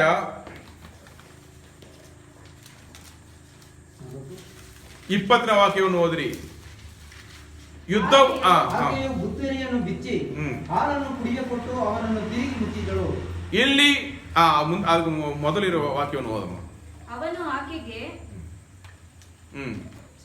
ಇಲ್ಲ ಅದು 1-2 ವಾಕ್ಯಗಳು ಮೊದಲಿಂದ ಓದ್ರಿ. ಯೆಹೋವನು ಮರಣ ಹೊಂದಿದ ನಂತರ ಇಸ್ರಾಯೇಲ್ಯರು ತಿರುಗಿ ಯೆಹೋವನ ದೃಷ್ಟಿಯಲ್ಲಿ ಅದೆಲ್ಲಮ್ಮ ಅಲ್ಲಿ ಇಲ್ಲ. 20ನೇ ವಾಕ್ಯ ಅಲ್ಲ, ಒಂದು 17ನೇ ಓದ್ರಿ. ಹಾಚೂರಿನ ಅರಸನಾದ ಯಾಬೀನನಿಗೂ ಕೇನಿಯನಾದ ಹೆಬೆರನ ಮನೆಯವರಿಗೂ ಸಮಾಧಾನವಿದ್ದರಿಂದ ಸೀಸೆರನು ಕಾಲುನಡೆಯಾಗಿ ಕೇನಿಯನಾದ ಹೆಬೆರನ ಹೆಂಡತಿಯಾದ ಯಾಯೇಲಳ ಯಾಯೇಳು, ಅವಳ ಹೆಸರೇನು? ಯಾಯೇಳು. ಯಾಯೇಲಳ ಗುಡಾರದ ಕಡೆಗೆ ಹೋದನು. ಯಾಯೇಲಳು ಹೊರಗೆ ಹೋಗಿ ಸೀಸೆರನನ್ನು ಎದುರುಗೊಂಡು ಅವನಿಗೆ, ಸ್ವಾಮಿ, ಒಳಗೆ ಬನ್ನಿರಿ, ಹೆದರಬೇಡಿರಿ, ನಮ್ಮಲ್ಲಿ ಬಂದಿರಿ ಅನ್ನಲು ಅವನು ಗುಡಾರದೊಳಗೆ ಹೋದನು. ಆಗ ಆಕೆಯು ಅವನನ್ನು ಕಂಬಳಿಯಿಂದ ಮುಚ್ಚಿದಳು. ಅವನು ಆಕೆಗೆ, ದಯವಿಟ್ಟು ಸ್ವಲ್ಪ ನೀರನ್ನು ಕೊಡು, ನನಗೆ ಬಹಳ ದಾಹವಾಗಿದೆ ಎಂದನು. ಆಕೆಯು ಬುದ್ದಲಿಯನ್ನು ಬಿಚ್ಚಿ ಹಾಲನ್ನು ಕುಡಿಯಕೊಟ್ಟು, ನೀರನ್ನು ಕೇಳಿದರೆ ಹಾಲನ್ನು ಕೊಟ್ಟಿದ್ದಾಳೆ. ಅವನನ್ನು ತಿರುಗಿ ಮುಚ್ಚಿದಳು. ಅವನು ಆಕೆಗೆ, ನೀನು ಗುಡಾರದ ಬಾಗಿಲಲ್ಲೇ ನಿಂತಿರು, ಯಾರಾದರೂ ಬಂದು ಇಲ್ಲಿ ಒಬ್ಬ ಮನುಷ್ಯನಿರುತ್ತಾನೋ ಎಂದು ವಿಚಾರಿಸಿದ್ರೆ ಇಲ್ಲ ಅನ್ನು ಎಂದು ಹೇಳಿದನು. ಹೆಬೆರನ ಹೆಂಡತಿಯಾದ ಯಾಯೇಲಳು ಕೈಯಲ್ಲಿ ಗುಡಾರದ ಗೂಟವನ್ನು, ಒಂದು ಕೊಡತಿಯನ್ನು ತೆಗೆದುಕೊಂಡು ಅವನು ಆಯಾಸದಿಂದ ಗಾಢ ನಿದ್ರೆಯಲ್ಲಿದ್ದಾಗ ಮೆಲ್ಲಗೆ ಹತ್ತಿರ ಹೋಗಿ ಅವನ ಕಣತಲೆಯಲ್ಲಿ ಆ ಗೂಟವನ್ನು ಹೊಡೆದು ನೆಲಕ್ಕೆ ನಾಟಿಸಿದಳು. ಅವನು ಸತ್ತನು. ಅದೇ ಈ ರೀತಿಯಲ್ಲಿ ದೇವರ ಮಾತು ನೆರವೇರಿತು. ಅವ್ರು ಹೇಳಿದರು, ನೀನು ಭಯಪಡುವುದರಿಂದ ಒಬ್ಬ ಹೆಂಗಸರ ಮುಖಾಂತರ ನಾನು ಈ ಕಾರ್ಯವನ್ನು ಮಾಡಿ ಮುಗಿಸುವೇನು ಅಂತ ಹೇಳಿದರು. ಇಲ್ಲಿ 2 ಧೈರ್ಯವಾಗಿರುವ ಹೆಂಗಸರು ನಾವು ನೋಡ್ತೇವೆ. ಮೊದಲನೇದಾಗಿ ಪ್ರವಾದಿನಿಯಾದ ದೆಬೋರಳು, 2ನೇದಾಗಿ ಯಾಯೇಲು. ಇಲ್ಲಿ ಒಬ್ಬ ನಾವು ಗಂಡಸತನ ಅಂತ ಹೇಳಿದ್ರೆ, ಇಲ್ಲಿ ಗಂಡಸನೆಲ್ಲ ಏನಿಲ್ಲ, ಅವನು ಹೆದರಿಕೊಂಡು ಹಿಂಜಾರಿದವನು. ಇಲ್ಲಿ 2 ಹೆಂಗಸರ ಮುಖಾಂತರ ದೇವರ ಜಯವನ್ನು ಮಾಡುತ್ತಾರೆ. ಹಲ್ಲೆಲೂಯಾ. ಆದ್ರಿಂದ ನೀವು ಸಮಸ್ಯೆಗಳ ಬರುವಾಗ ಹೆದರಿಕೊಂಡಿರಬಾರದು. ನಾವು ಆತ್ಮೀಯ ಯುದ್ಧ ಮಾಡಬೇಕು. ಹಲ್ಲೆಲೂಯಾ. ಆತ್ಮೀಯ ಯುದ್ಧ ಮಾಡಬೇಕು. ನಮ್ಮ ಅಮ್ಮ ಹೇಳಿದ ಸಾಕ್ಷಿ ಹಾಗೆ, ಅವ್ರು ತುಂಬಾ ಓಡಿಯವರು, ಬೈಬಲ್ ಎಲ್ಲ ಕಿತ್ತು ಬಿಸಾಕ್ತಾ ಇದ್ದರು. ಅವರು ಮೊಣಗಳಲ್ಲಿ ನಿಂತು ಅವರನ್ನು ಮೊಳಂಗಾಲಲ್ಲಿ ತಂದು ಬಿಟ್ರು. ಹಲ್ಲೆಲೂಯಾ. ಒಂದು ಕಾಲ ಬಂತು, ಆ ಅಮ್ಮ ಅವರು ಡ್ರೆಸ್ ಎಲ್ಲ ಇವರು ವಾಶ್ ಮಾಡ್ತಾ ಇದ್ರು. ನಾವು ನೋಡೇವು, ಇವರು ಹೆಂಗೆ ಮೀಸಿನ ತಿರ್ಕೊಂಡು ಹಿಂಗೆ ಓಡಾಡ್ತಾ ಇದ್ದವರು. ಅವ್ರು ಊಟ ಮಾಡುವಾಗ ಇವ್ರು ನಿಲ್ಲಬೇಕು, ಕೂತ್ಕೊಳ್ಬಾರ್ದು. ಬಟ್ ಅದು ರಿವರ್ಸ್ ಆಯಿತು. ಹಲ್ಲೆಲೂಯಾ. ಮೊಣಗಾಳಲ್ಲಿ ನಿಂದು ಅವ್ರ ಹೃದಯವನ್ನು ಜಯಿಸಿದರು. ಆದ್ರಿಂದ ನೀವು ಹೆದರಬಾರದು. ಯಾರು ಏನು ಮಾಡಿಬಿಡ್ತಾರೆ, ನಮಗೆ ಶಕ್ತಿ ಮೊಳಗಾಳಲ್ಲಿ ಇದೆ. ಹಲ್ಲೆಲೂಯಾ. ನಾವು ಮೊಳಗಾಳು ಊರಿಗೆ ಪ್ರಾರ್ಥಿಸುವಾಗ, ನಾವು ಕಣ್ಣೀರಾಕಿ ಪ್ರಾರ್ಥಿಸುವಾಗ ನಮಗಾಗಿ ಇಳಿದು ಬಂದು ಯುದ್ಧ ಮಾಡಿ ಜಯವನ್ನು ಕೊಡುವ ಒಬ್ಬ ದೇವರಿದ್ದಾರೆ. ಒಂದು ನ್ಯಾಯದಲ್ಲಿ ಕೊಡ್ತಾರೆ, ಇಲ್ಲಾದರೆ ಬದಲಾಯಿಸಿಬಿಡ್ತಾರೆ. 2ರಲ್ಲಿ ಒಂದು ಖಂಡಿತವಾಗಿ ನಡೆಯುತ್ತೆ. ಆಮೇಲೆ ನೀವು ನೋಡಿದರೆ ಯೇಸುವಿನ ಜೊತೆಯಲ್ಲಿ ಇದ್ದ ಸ್ತ್ರೀಯಂತಿಯರು, ಲೂಕನ ಅಧ್ಯಾಯ 8 1-3 ಓದ್ರಿ ಬೇಗ. ತರುವಾಯ ಆತನು ದೇವರ ರಾಜ್ಯದ ಸುವಾರ್ತೆಯನ್ನು ಸಾರುತ್ತಾ ಊರುಗಳಲ್ಲಿಯೂ ಗ್ರಾಮಗಳಲ್ಲಿಯೂ ಸಂಚರಿಸಿದನು. ಆತನ ಸಂಗಡ 12 ಮಂದಿ ಶಿಷ್ಯರು ಇದ್ದರು. ದೆವ್ವಗಳ ಕಾಟದಿಂದಲೂ ರೋಗಗಳಿಂದಲೂ ಗುಣ ಹೊಂದಿದ ಕೆಲವು ಹೆಂಗಸರು ಸಹ ಇದ್ದರು. ಈ ಹೆಂಗಸರು ಯಾರಂದ್ರೆ 7 ದೆವ್ವಗಳು ಬಿಟ್ಟು ಹೋಗಿದ್ದ ಮಗ್ದಲದವಳೆಂಬ ಮರಿಯಳು, ಹೆರೋದನ ಮನೆ ವಾರ್ತೆಯವನಾದ ಕೂಸನ ಹೆಂಡತಿ ಯೋಹಾನಳು, ಸುಸನ್ನಳು, ಇನ್ನು ಬೇರೆ ಅನೇಕರು. ಇವರು ತಮ್ಮ ಆಸ್ತಿಯಿಂದ ಆತನಿಗೆ ಕೊಟ್ಟು ಉಪಚಾರ ಮಾಡುತ್ತಿದ್ದರು. ಬಹುಜನರು ಗುಂಪು ಆಸ್ತಿಯಿಂದ ಯೇಸು ಕರ್ತನಿಗೆ ಕೊಟ್ಟು ಸೇವೆ ಮಾಡ್ತಾ ಇದ್ದವರು. ಹಲ್ಲೆಲೂಯಾ. ನೀವು ನೋಡಿದ್ರೆ ಆ ಕಾಲದಲ್ಲಿ ಸ್ಪಾನ್ಸರ್ಸ್ ಇದ್ದರು ಯೇಸು ಕರ್ತನಿಗೆ. ಹಲ್ಲೆಲೂಯಾ. ಅವರಿಗೆ ಎಲ್ಲ ಆಸ್ತಿ ಎಲ್ಲ ಅವ್ರದ್ದು. ಬಟ್ ಆದರೂ ಮನಸ್ಸನ್ನು ನೋಡುತ್ತಾರೆ. ಅವರು ಪಾಪಗಳಿಂದ ಬಿಡುಗಡೆ ಆದವರು, ರೋಗದಿಂದ ವಾಸಿಯಾದವರು, ದೆವ್ವಕಾಟದಿಂದ ಬಿಡುಗಡೆ ಆದವರು, ಇವರೆಲ್ಲ ಇವತ್ತು ಏನ್ ಮಾಡ್ತಾರೆ? ಶ್ರೇಷ್ಠವಾದ ಬಿಡುಗಡೆಯನ್ನು ಕೊಟ್ಟ ದೇವರಿಗೆ ಹಣವಲ್ಲ, ಏನೂ ಅಲ್ಲ, ಅವ್ರಿಗೆ ಏನೇನು ಬೇಕೋ ಅವ್ರ ಜೊತೆಯಲ್ಲಿ ಇದ್ದು ಅವ್ರಿಗೆ ಹಣದ ಸೇವೆ. ಶಿಷ್ಯರೆಲ್ಲ ಹೆಂಗೆ ಊಟ ಮಾಡಿದರು? ಇವರೆಲ್ಲ ಜೊತೆಯಲ್ಲಿ ಇದ್ದು ಅಡಿಗೆ ಮಾಡಿ ಅವರಿಗೆ ಕೊಟ್ಟಿದ್ದಾರೆ. ಈ ರೀತಿಯಲ್ಲಿ ಜೊತೆಯಲ್ಲಿ ಇದ್ದು ಸಹಾಯ ಮಾಡಿ ಸೇವೆ ಮಾಡಿದ ಯೇಸು ಕರ್ತನ ಶಿಷ್ಯರಾಗಿದ್ದ ಸ್ತ್ರೀಯರು. Hallelujah, hallelujah. 12 ಮಂದಿ ಶಿಷ್ಯರು ಮಾತ್ರ ನಿಮಗೆ ಗೊತ್ತು. ನಿಮಗೆ ಡಿಸೈಪಲ್ಸ್ ಅಲ್ಲಿ ವುಮನ್ ಇದ್ದದ್ದು ಗೊತ್ತಿಲ್ಲ. ಹಲ್ಲೆಲೂಯಾ. ಇಲ್ಲಿ ಇದ್ದಾರೆ. ಹಲ್ಲೆಲೂಯಾ. ಸತ್ಯವೇದ ಹೇಳ್ತದೆ ಅವರ ಜೊತೆಯಲ್ಲೇ ಇದ್ದು ಅವರಿಗೆ ಸೇವೆ ಮಾಡಿದ ಸ್ತ್ರೀಯಂದಿಯರು. ಹಲ್ಲೆಲೂಯಾ. ಆದ್ದರಿಂದ ನೀವು ಕೂಡ ನಿಮ್ಮ ಜೀವಿತದಲ್ಲಿ ಏನು ಕೊಡಬಹುದು, ನಿಮ್ಮಿಂದ ಏನು ಹೋಗ್ತದೋ ಅದನ್ನು ನೀವು ದೇವರಿಗೆ ಶ್ರೇಷ್ಠವಾಗಿ ಕೊಡಬೇಕು. ಅದರಲ್ಲಿ ನೀವು ಜಿಪ್ರದನ ಮಾಡಿದರೆ ಅದು ನಿಮಗೆ ಚೆನ್ನಾಗಿರಲ್ಲ. ನೀವು ದೇವರಿಗೆ ನಿಮ್ಮಿಂದ ಏನು ಆಗುತ್ತದೋ, ನಿಮಗೆ ಅಡಿಗೆ ಬರ್ತಾ ಸಭೆಯಲ್ಲಿ ಬಂದು ಅಡಿಗೆ ಮಾಡಿಕೊಡಿ, ನಾವು ನಿಮಗೆ ಜಾಗ ಕೊಡ್ತೇವೆ. ನಿಮಗೆ ಹಣ ಕೊಡೋಕ್ಕಾಗುತ್ತಾ? ಬರೋಕ್ಕಾಗಲ್ಲ, ಹಣದಿಂದ ಸಹಾಯ ಮಾಡಿರಿ. ಈ ರೀತಿಯಲ್ಲಿ ನಿಮ್ಮಿಂದ ಏನಾಗುತ್ತದೋ ಅದನ್ನು ನೀವು ಸಭೆಗೆ ಮಾಡಬೇಕು. ನಿಮಗಿರುವ ಟ್ಯಾಲೆಂಟ್ಸ್ ಏನಿದೋ ಅದನ್ನು ದೇವರಿಗೆ ಸಂಪೂರ್ಣವಾಗಿ ಕೊಡಿರಿ. ಹಲ್ಲೆಲೂಯಾ. ಆಮೇಲೆ ನೀವು ನೋಡಿದರೆ ರಾಹಾಬಳ ನಂಬಿಕೆ. ನೀವು ರಾಹಾಬಳು, ಎಷ್ಟು ಜನಕ್ಕೆ ರಾಹಾಬಳು ಗೊತ್ತು? ಯಾರವಳು? ಎರಿಗೋ ಆ ಪಟ್ಟಣದಲ್ಲಿ ಆ ಗೋಡೆ ಮೇಲೆ ಮನೆ ಇಟ್ಟು ಅವಳು ಒಂದು ಪಾವಿಯಾದ ಸ್ತ್ರೀಯೇ. ಇಲ್ಲಿ ಯೆಹೋಶುವನು ಗೂಢಚಾರರನ್ನು ಅಲ್ಲಿ ಕಳುಹಿಸುವಾಗ ಅವರನ್ನು ಬಚ್ಚಿಟ್ಟವಳು, ಅವರಿಗೆ ಮರಣ ಅಪಾಯ ಬರದಂಗೆ ಅವರನ್ನು ಕಾಪಾಡಿದವಳು. ಯಾಕೆಂದ್ರೆ ಅವಳು ಇಸ್ರೇಲ್ ದೇವರನ್ನು ನಂಬಿದಳು. ಅವಳಿಗೆ ಕೆಂಪು ಸಮುದ್ರದಲ್ಲಿ ದೇವರು ಮಾಡಿದ ಅದ್ಭುತ ಕಾರ್ಯಗಳು, ಐಗುಪ್ತ ದೇಶದಲ್ಲಿ ದೇವರು ಮಾಡಿದ ಅದ್ಭುತ ಕಾರ್ಯಗಳು, ದೇವರು ಮರುಭೂಮಿಯಲ್ಲಿ ಮಾಡಿದ ಎಲ್ಲ ಅದ್ಭುತಗಳು ಅವಳಿಗೆ ಗೊತ್ತಾಯಿತು. ಆದ್ದರಿಂದ ಈ ದೇವರೇ ನಿಜವಾದ ದೇವರು, ಇವರು ನನ್ನನ್ನು ಕಾಪಾಡಿ ಎಂದು ಆ ದೇವರ ಮೇಲೆ ನಂಬಿಕೆ ಇಟ್ಟು ಅವಳು ಆ ಇಬ್ಬರನ್ನು ಕಾಪಾಡಿ ಬಚ್ಚಿಟ್ಟು ಕಳುಹಿಸ್ತಾನೆ. ಆದ್ದರಿಂದ ದೇವರು ಒಂದು ಮಾತು ಕೊಟ್ಟರು, ಆ ಇಬ್ಬರ ಮುಖಾಂತರ ಒಂದು ಕೆಂಪು ದಾರಿಯನ್ನು ನಿನ್ನ ಮನೆಯಲ್ಲಿ ಕಟ್ಟು.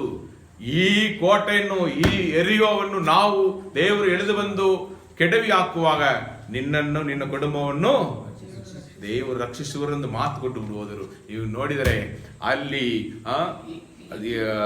ಯೆಹೋಶುವನು ಆ ಸೈನ್ಯ ಬಂದು 6 ದಿವಸಗಳು ಸುತ್ತಿ 7 ದಿವಸ ಆ ಒಂದು ಕೋಟೆ ಅದು ಕೆಡವಿ ಹಾಕಲ್ಪಡುವಾಗ ಅವಳು ಮನೆ ಮಾತ್ರ ನಿಂತು.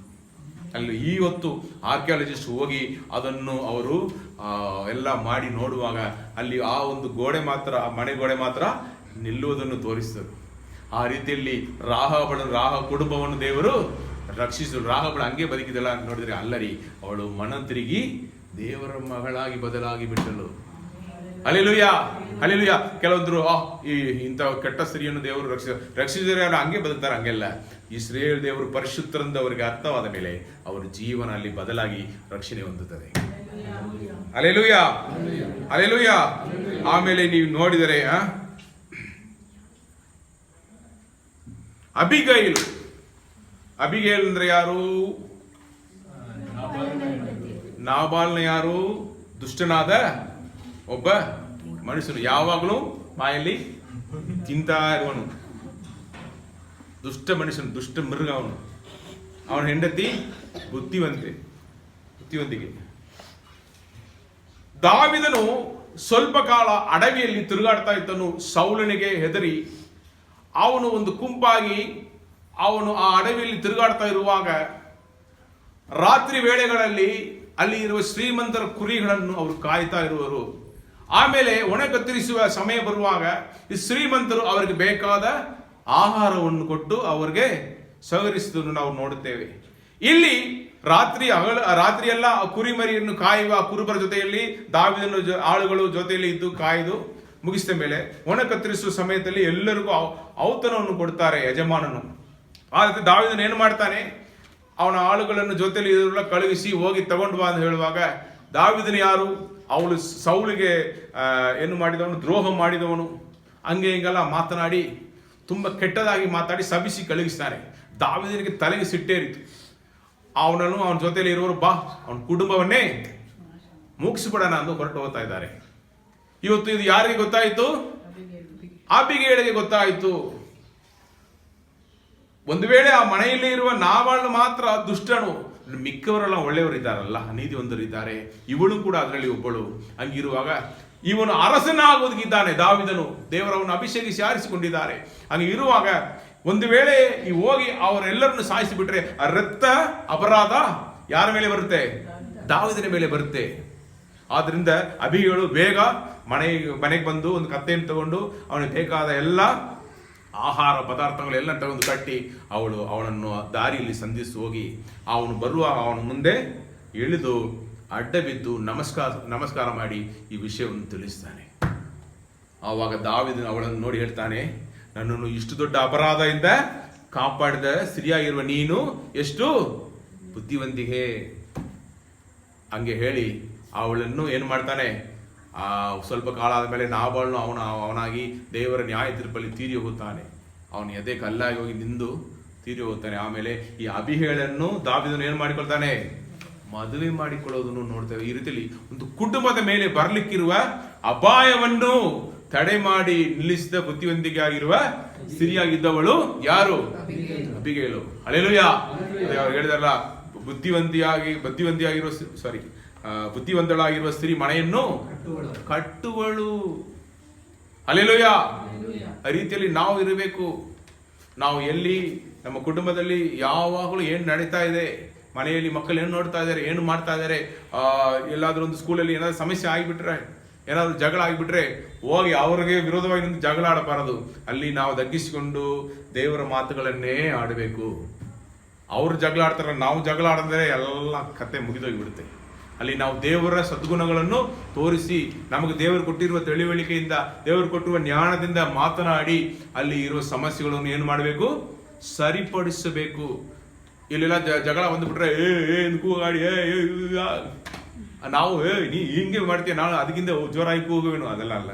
ನಾವು ಶಾಂತವಾಗಿದ್ದು ಆ ಕಾರ್ಯಗಳನ್ನು ಹೆಂಗೆ ಪರಿಹರಿಸಬೇಕೋ, ಆ ಪರಿಹಾರವನ್ನು ಹೆಂಗೆ ತರಬೇಕೋ ಆ ರೀತಿಯಲ್ಲಿ ದೇವರ ಆ ಒಂದು ನಡೆಸುವಿಕೆಯಲ್ಲಿ ಮಾತನಾಡಿ ಅದನ್ನು ಸರಿಪಡಿಸಬೇಕು. Hallelujah, hallelujah. ಇಲ್ಲಿ ಅಬಿಗೈಲು ಆ ರೀತಿಯಲ್ಲಿ ಮಾಡಿದ್ರಿಂದ ಮೊದಲು ಆ ಕುಟುಂಬವನ್ನು, ಅವಳ ಜೊತೆಯಲ್ಲಿ ಇರುವ ಆ ಒಂದು ಕುಟುಂಬದಲ್ಲಿ ಇರುವ ಆಳುಗಳು ಕೂಡ ಅವಳು ಮರಣ ಹೊಂದದೆ, ಸಾಯದೆ, ಕೊಲೆ ಮಾಡಪಡದೆ ಅವಳು ಕಾಪಾಡಿದಳು ನಾವು ನೋಡುತ್ತೇವೆ. ಹಲ್ಲೆಲೂಯಾ. ಆಮೇಲೆ ನೀವು ನೋಡಿದರೆ ಎಲಿಷನ ಕಾಲದಲ್ಲಿ ಇದ್ದ 2 ಸ್ತ್ರೀಯಂತಿರು, ನಾವು ಹೋದ ವಾರದಲ್ಲಿ ನೋಡಿದ್ರೆ ಸಾರಬತ್ತಿದ್ದ ವಿಧವೆ, ಅವನ ಮಗನು ಅವಳಿಗೂ ಒಂದೇ ಒಂದು ಕೊನೆ ಊಟ ಇತ್ತು.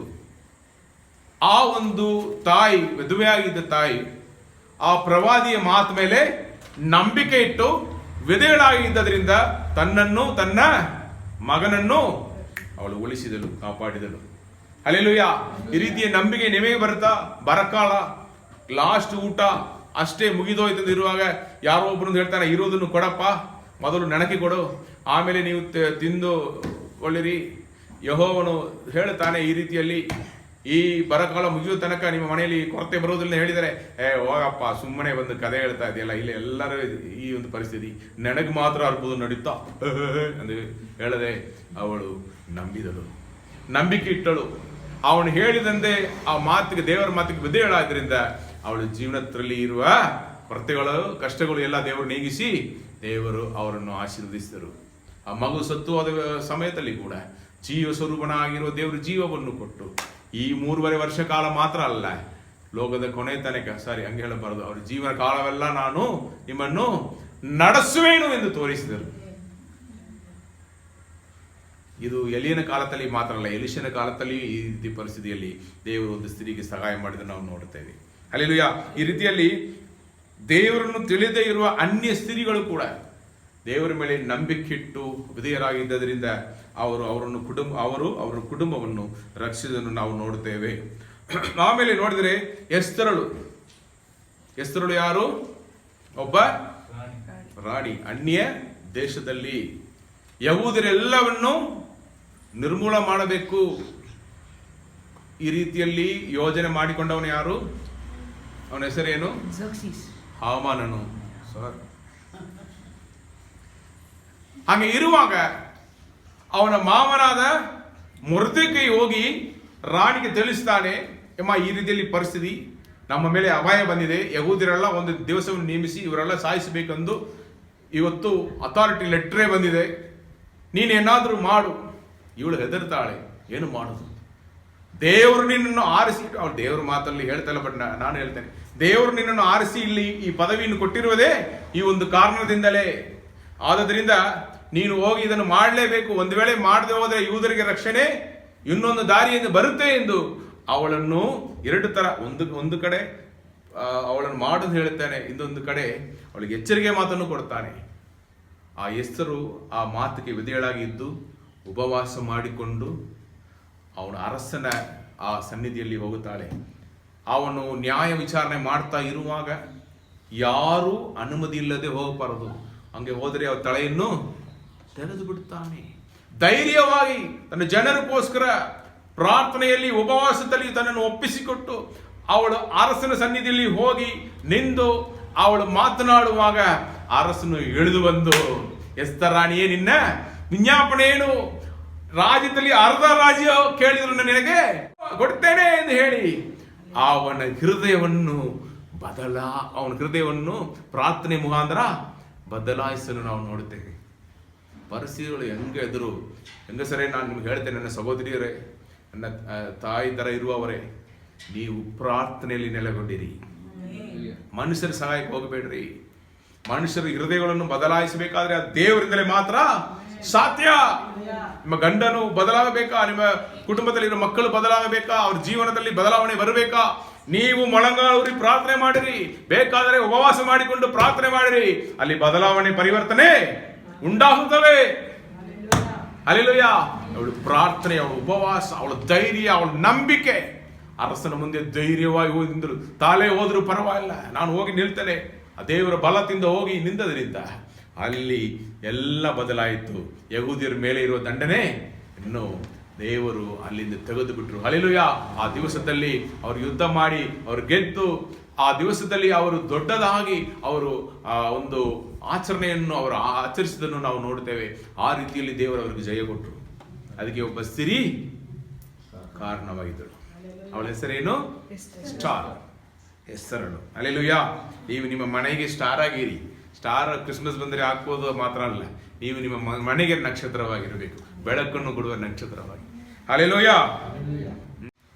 ಯಹೂದ ದೇಶದಲ್ಲಿ ವಿಗ್ರಹಾರಾಧನೆ ಹೆಚ್ಚಾಗಿ ಇರುವಾಗ ಒಬ್ಬ ಅರಸನು ಅದರಲ್ಲಿ ಸುಧಾರಣೆಯನ್ನು ತಂದನು. ಹೆಚ್ಚು ಅರಸರು, ಅದರಲ್ಲಿ ಬಹಳ ಪ್ರಾಮುಖ್ಯವಾದವನು ಯೋಷಿಯನು. ಈ ಯೋಷಿಯನು ಈ ಒಂದು ಸುಧಾರಣೆಯನ್ನು ತರುವುದಕ್ಕೆ ಕಾರಣವಾಗಿ ಇದ್ದವರು ಯಾರೆಂದು ನೋಡಿದರೆ ಆ ಸಮಯದಲ್ಲಿ ಇದ್ದ ಪ್ರವಾದಿನಿಯಾಗಿದ್ದ ಹುಲ್ದಳು.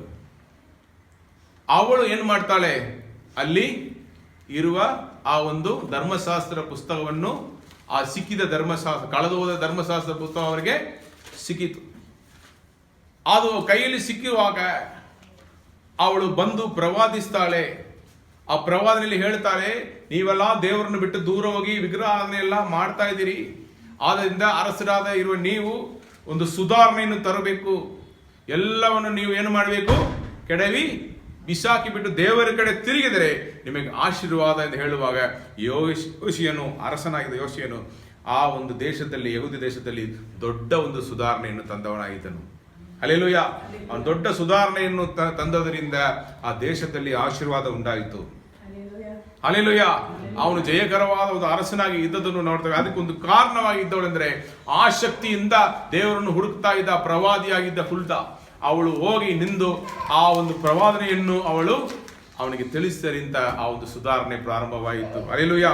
ನಾವು ಕೂಡ ಮನೆಯಲ್ಲಿ ಸಮಸ್ಯೆಗಳು ಬರುವಾಗ, ಕಷ್ಟಗಳು ಬರುವಾಗ ನೀವೇ ಪರಿಹಾರವನ್ನು ಹುಡುಕದೆ ಸತ್ಯವೇದ ಏನು ಹೇಳ್ತದೆ ಎಂದು ನಿಮಗೆ ಗೊತ್ತಾಗಿರಬೇಕು. ಅದಕ್ಕೆ ನೀವು ಸತ್ಯವೇದವನ್ನು ಆಸಕ್ತಿಯಿಂದ ಓದುವರಾಗಿ ಇರಬೇಕು. ನಾವಿಲ್ಲಿ ಬೈಬಲ್ ಕ್ವಿಜ್ ಎಲ್ಲ ನಡೆಸ್ತಾ ಇದ್ದೇವೆ. ದೊಡ್ಡವರಿಂದ ಚಿಕ್ಕವರವರೆಗೆ ಅದರಲ್ಲಿ ಬರ್ತಾರೆ. ದಯಮಾಡಿ ಎಲ್ಲರೂ ಅದರಲ್ಲಿ ಬಂದು ನೀವು ಅಟೆಂಡ್ ಮಾಡಿರಿ.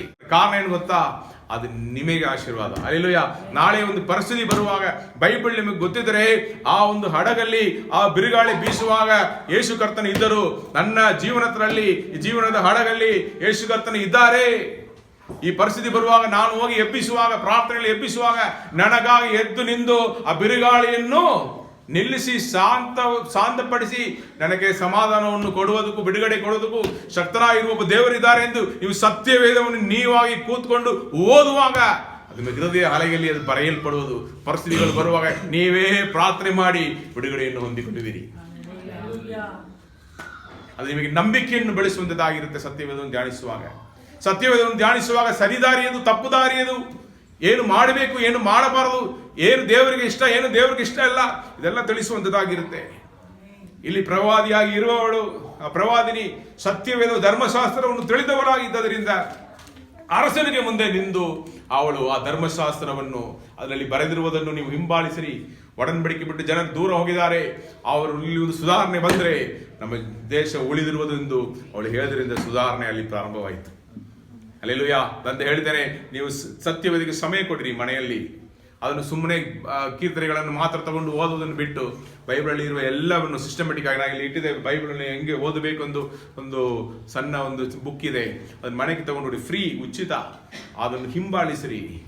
ನಿಮ್ಮ ಜೀವನದಲ್ಲಿ ವಾಕ್ಯಗಳು, ಎಷ್ಟು ವಾಕ್ಯಗಳನ್ನು ನೀವು ಏನು ಮಾಡ್ತೀರಿ, ಊಟವಾಗಿ ಅದನ್ನು ಮನ್ನವಾಗಿ ನೀವು ತಗೊಳ್ತೀರೋ ಅಷ್ಟು ನಿಮ್ಮಲ್ಲಿ ಇದೆ ನಂಬಿಕೆ, ಪರಿಶುದ್ಧತೆ, ದೇವರ ಚಿತ್ತವನ್ನು ಮಾಡುವುದು, ದೇವರ ಕಟ್ಟಲೆ ಹಿಂಬಾಲಿಸಿ ಬದುಕಿ ನೀವು ಜಯಕರವಾದ ಒಂದು ಜೀವನವನ್ನು ಜೀವಿಸುವುದಕ್ಕೆ ಅದು ಸಹಾಯ ಮಾಡುವುದು. ನಿಮಗೂ ಮಾತ್ರ ಅಲ್ಲ, ನಿಮ್ಮ ಕುಟುಂಬ, ನಿಮ್ಮ ಮಕ್ಕಳಿಗೆ ಅದು ಸಹಾಯ ಮಾಡುವುದು. Hallelujah, hallelujah.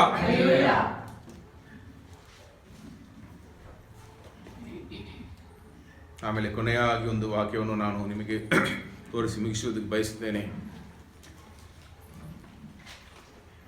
ಜ್ಞಾನೋಕ್ತಿಗಳು ಅಧ್ಯಾಯ 31-31 ಓದಿರಿ. ಸೌಂದರ್ಯವು ನೆಚ್ಚತಕ್ಕದಲ್ಲ, ಲಾವಣ್ಯವು ನೆಲೆಯಲ್ಲ, ಯೆಹೋವನಲ್ಲಿ ಭಯಭಕ್ತಿ ಉಳ್ಳವಳೆ ಸ್ತೋತ್ರ ಪಾತ್ರಳು. ಎಲ್ಲರೂ ಓದಿರಿ. ಸೌಂದರ್ಯವು ನೆಚ್ಚತಕ್ಕದಲ್ಲ, ಲಾವಣ್ಯವು ನೆಲೆಯಲ್ಲ, ಯೆಹೋವನಲ್ಲಿ ಭಯಭಕ್ತಿ ಉಳ್ಳವಳೆ ಸ್ತೋತ್ರ ಪಾತ್ರಳು. ಹಲ್ಲೆಲೂಯಾ.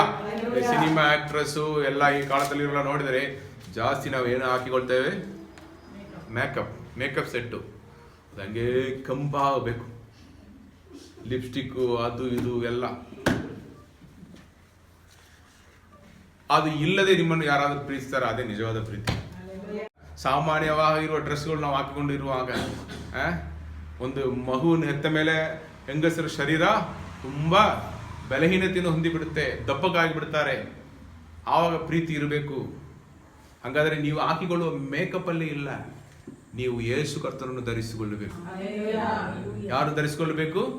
ಯೇಸು ಕರ್ತನ ಧರಿಸಿಕೊಳ್ಳುವಾಗ ನಿಜವಾದ ಸೌಂದರ್ಯ ನಿಮಗೆ ಸಿಗುತ್ತೆ.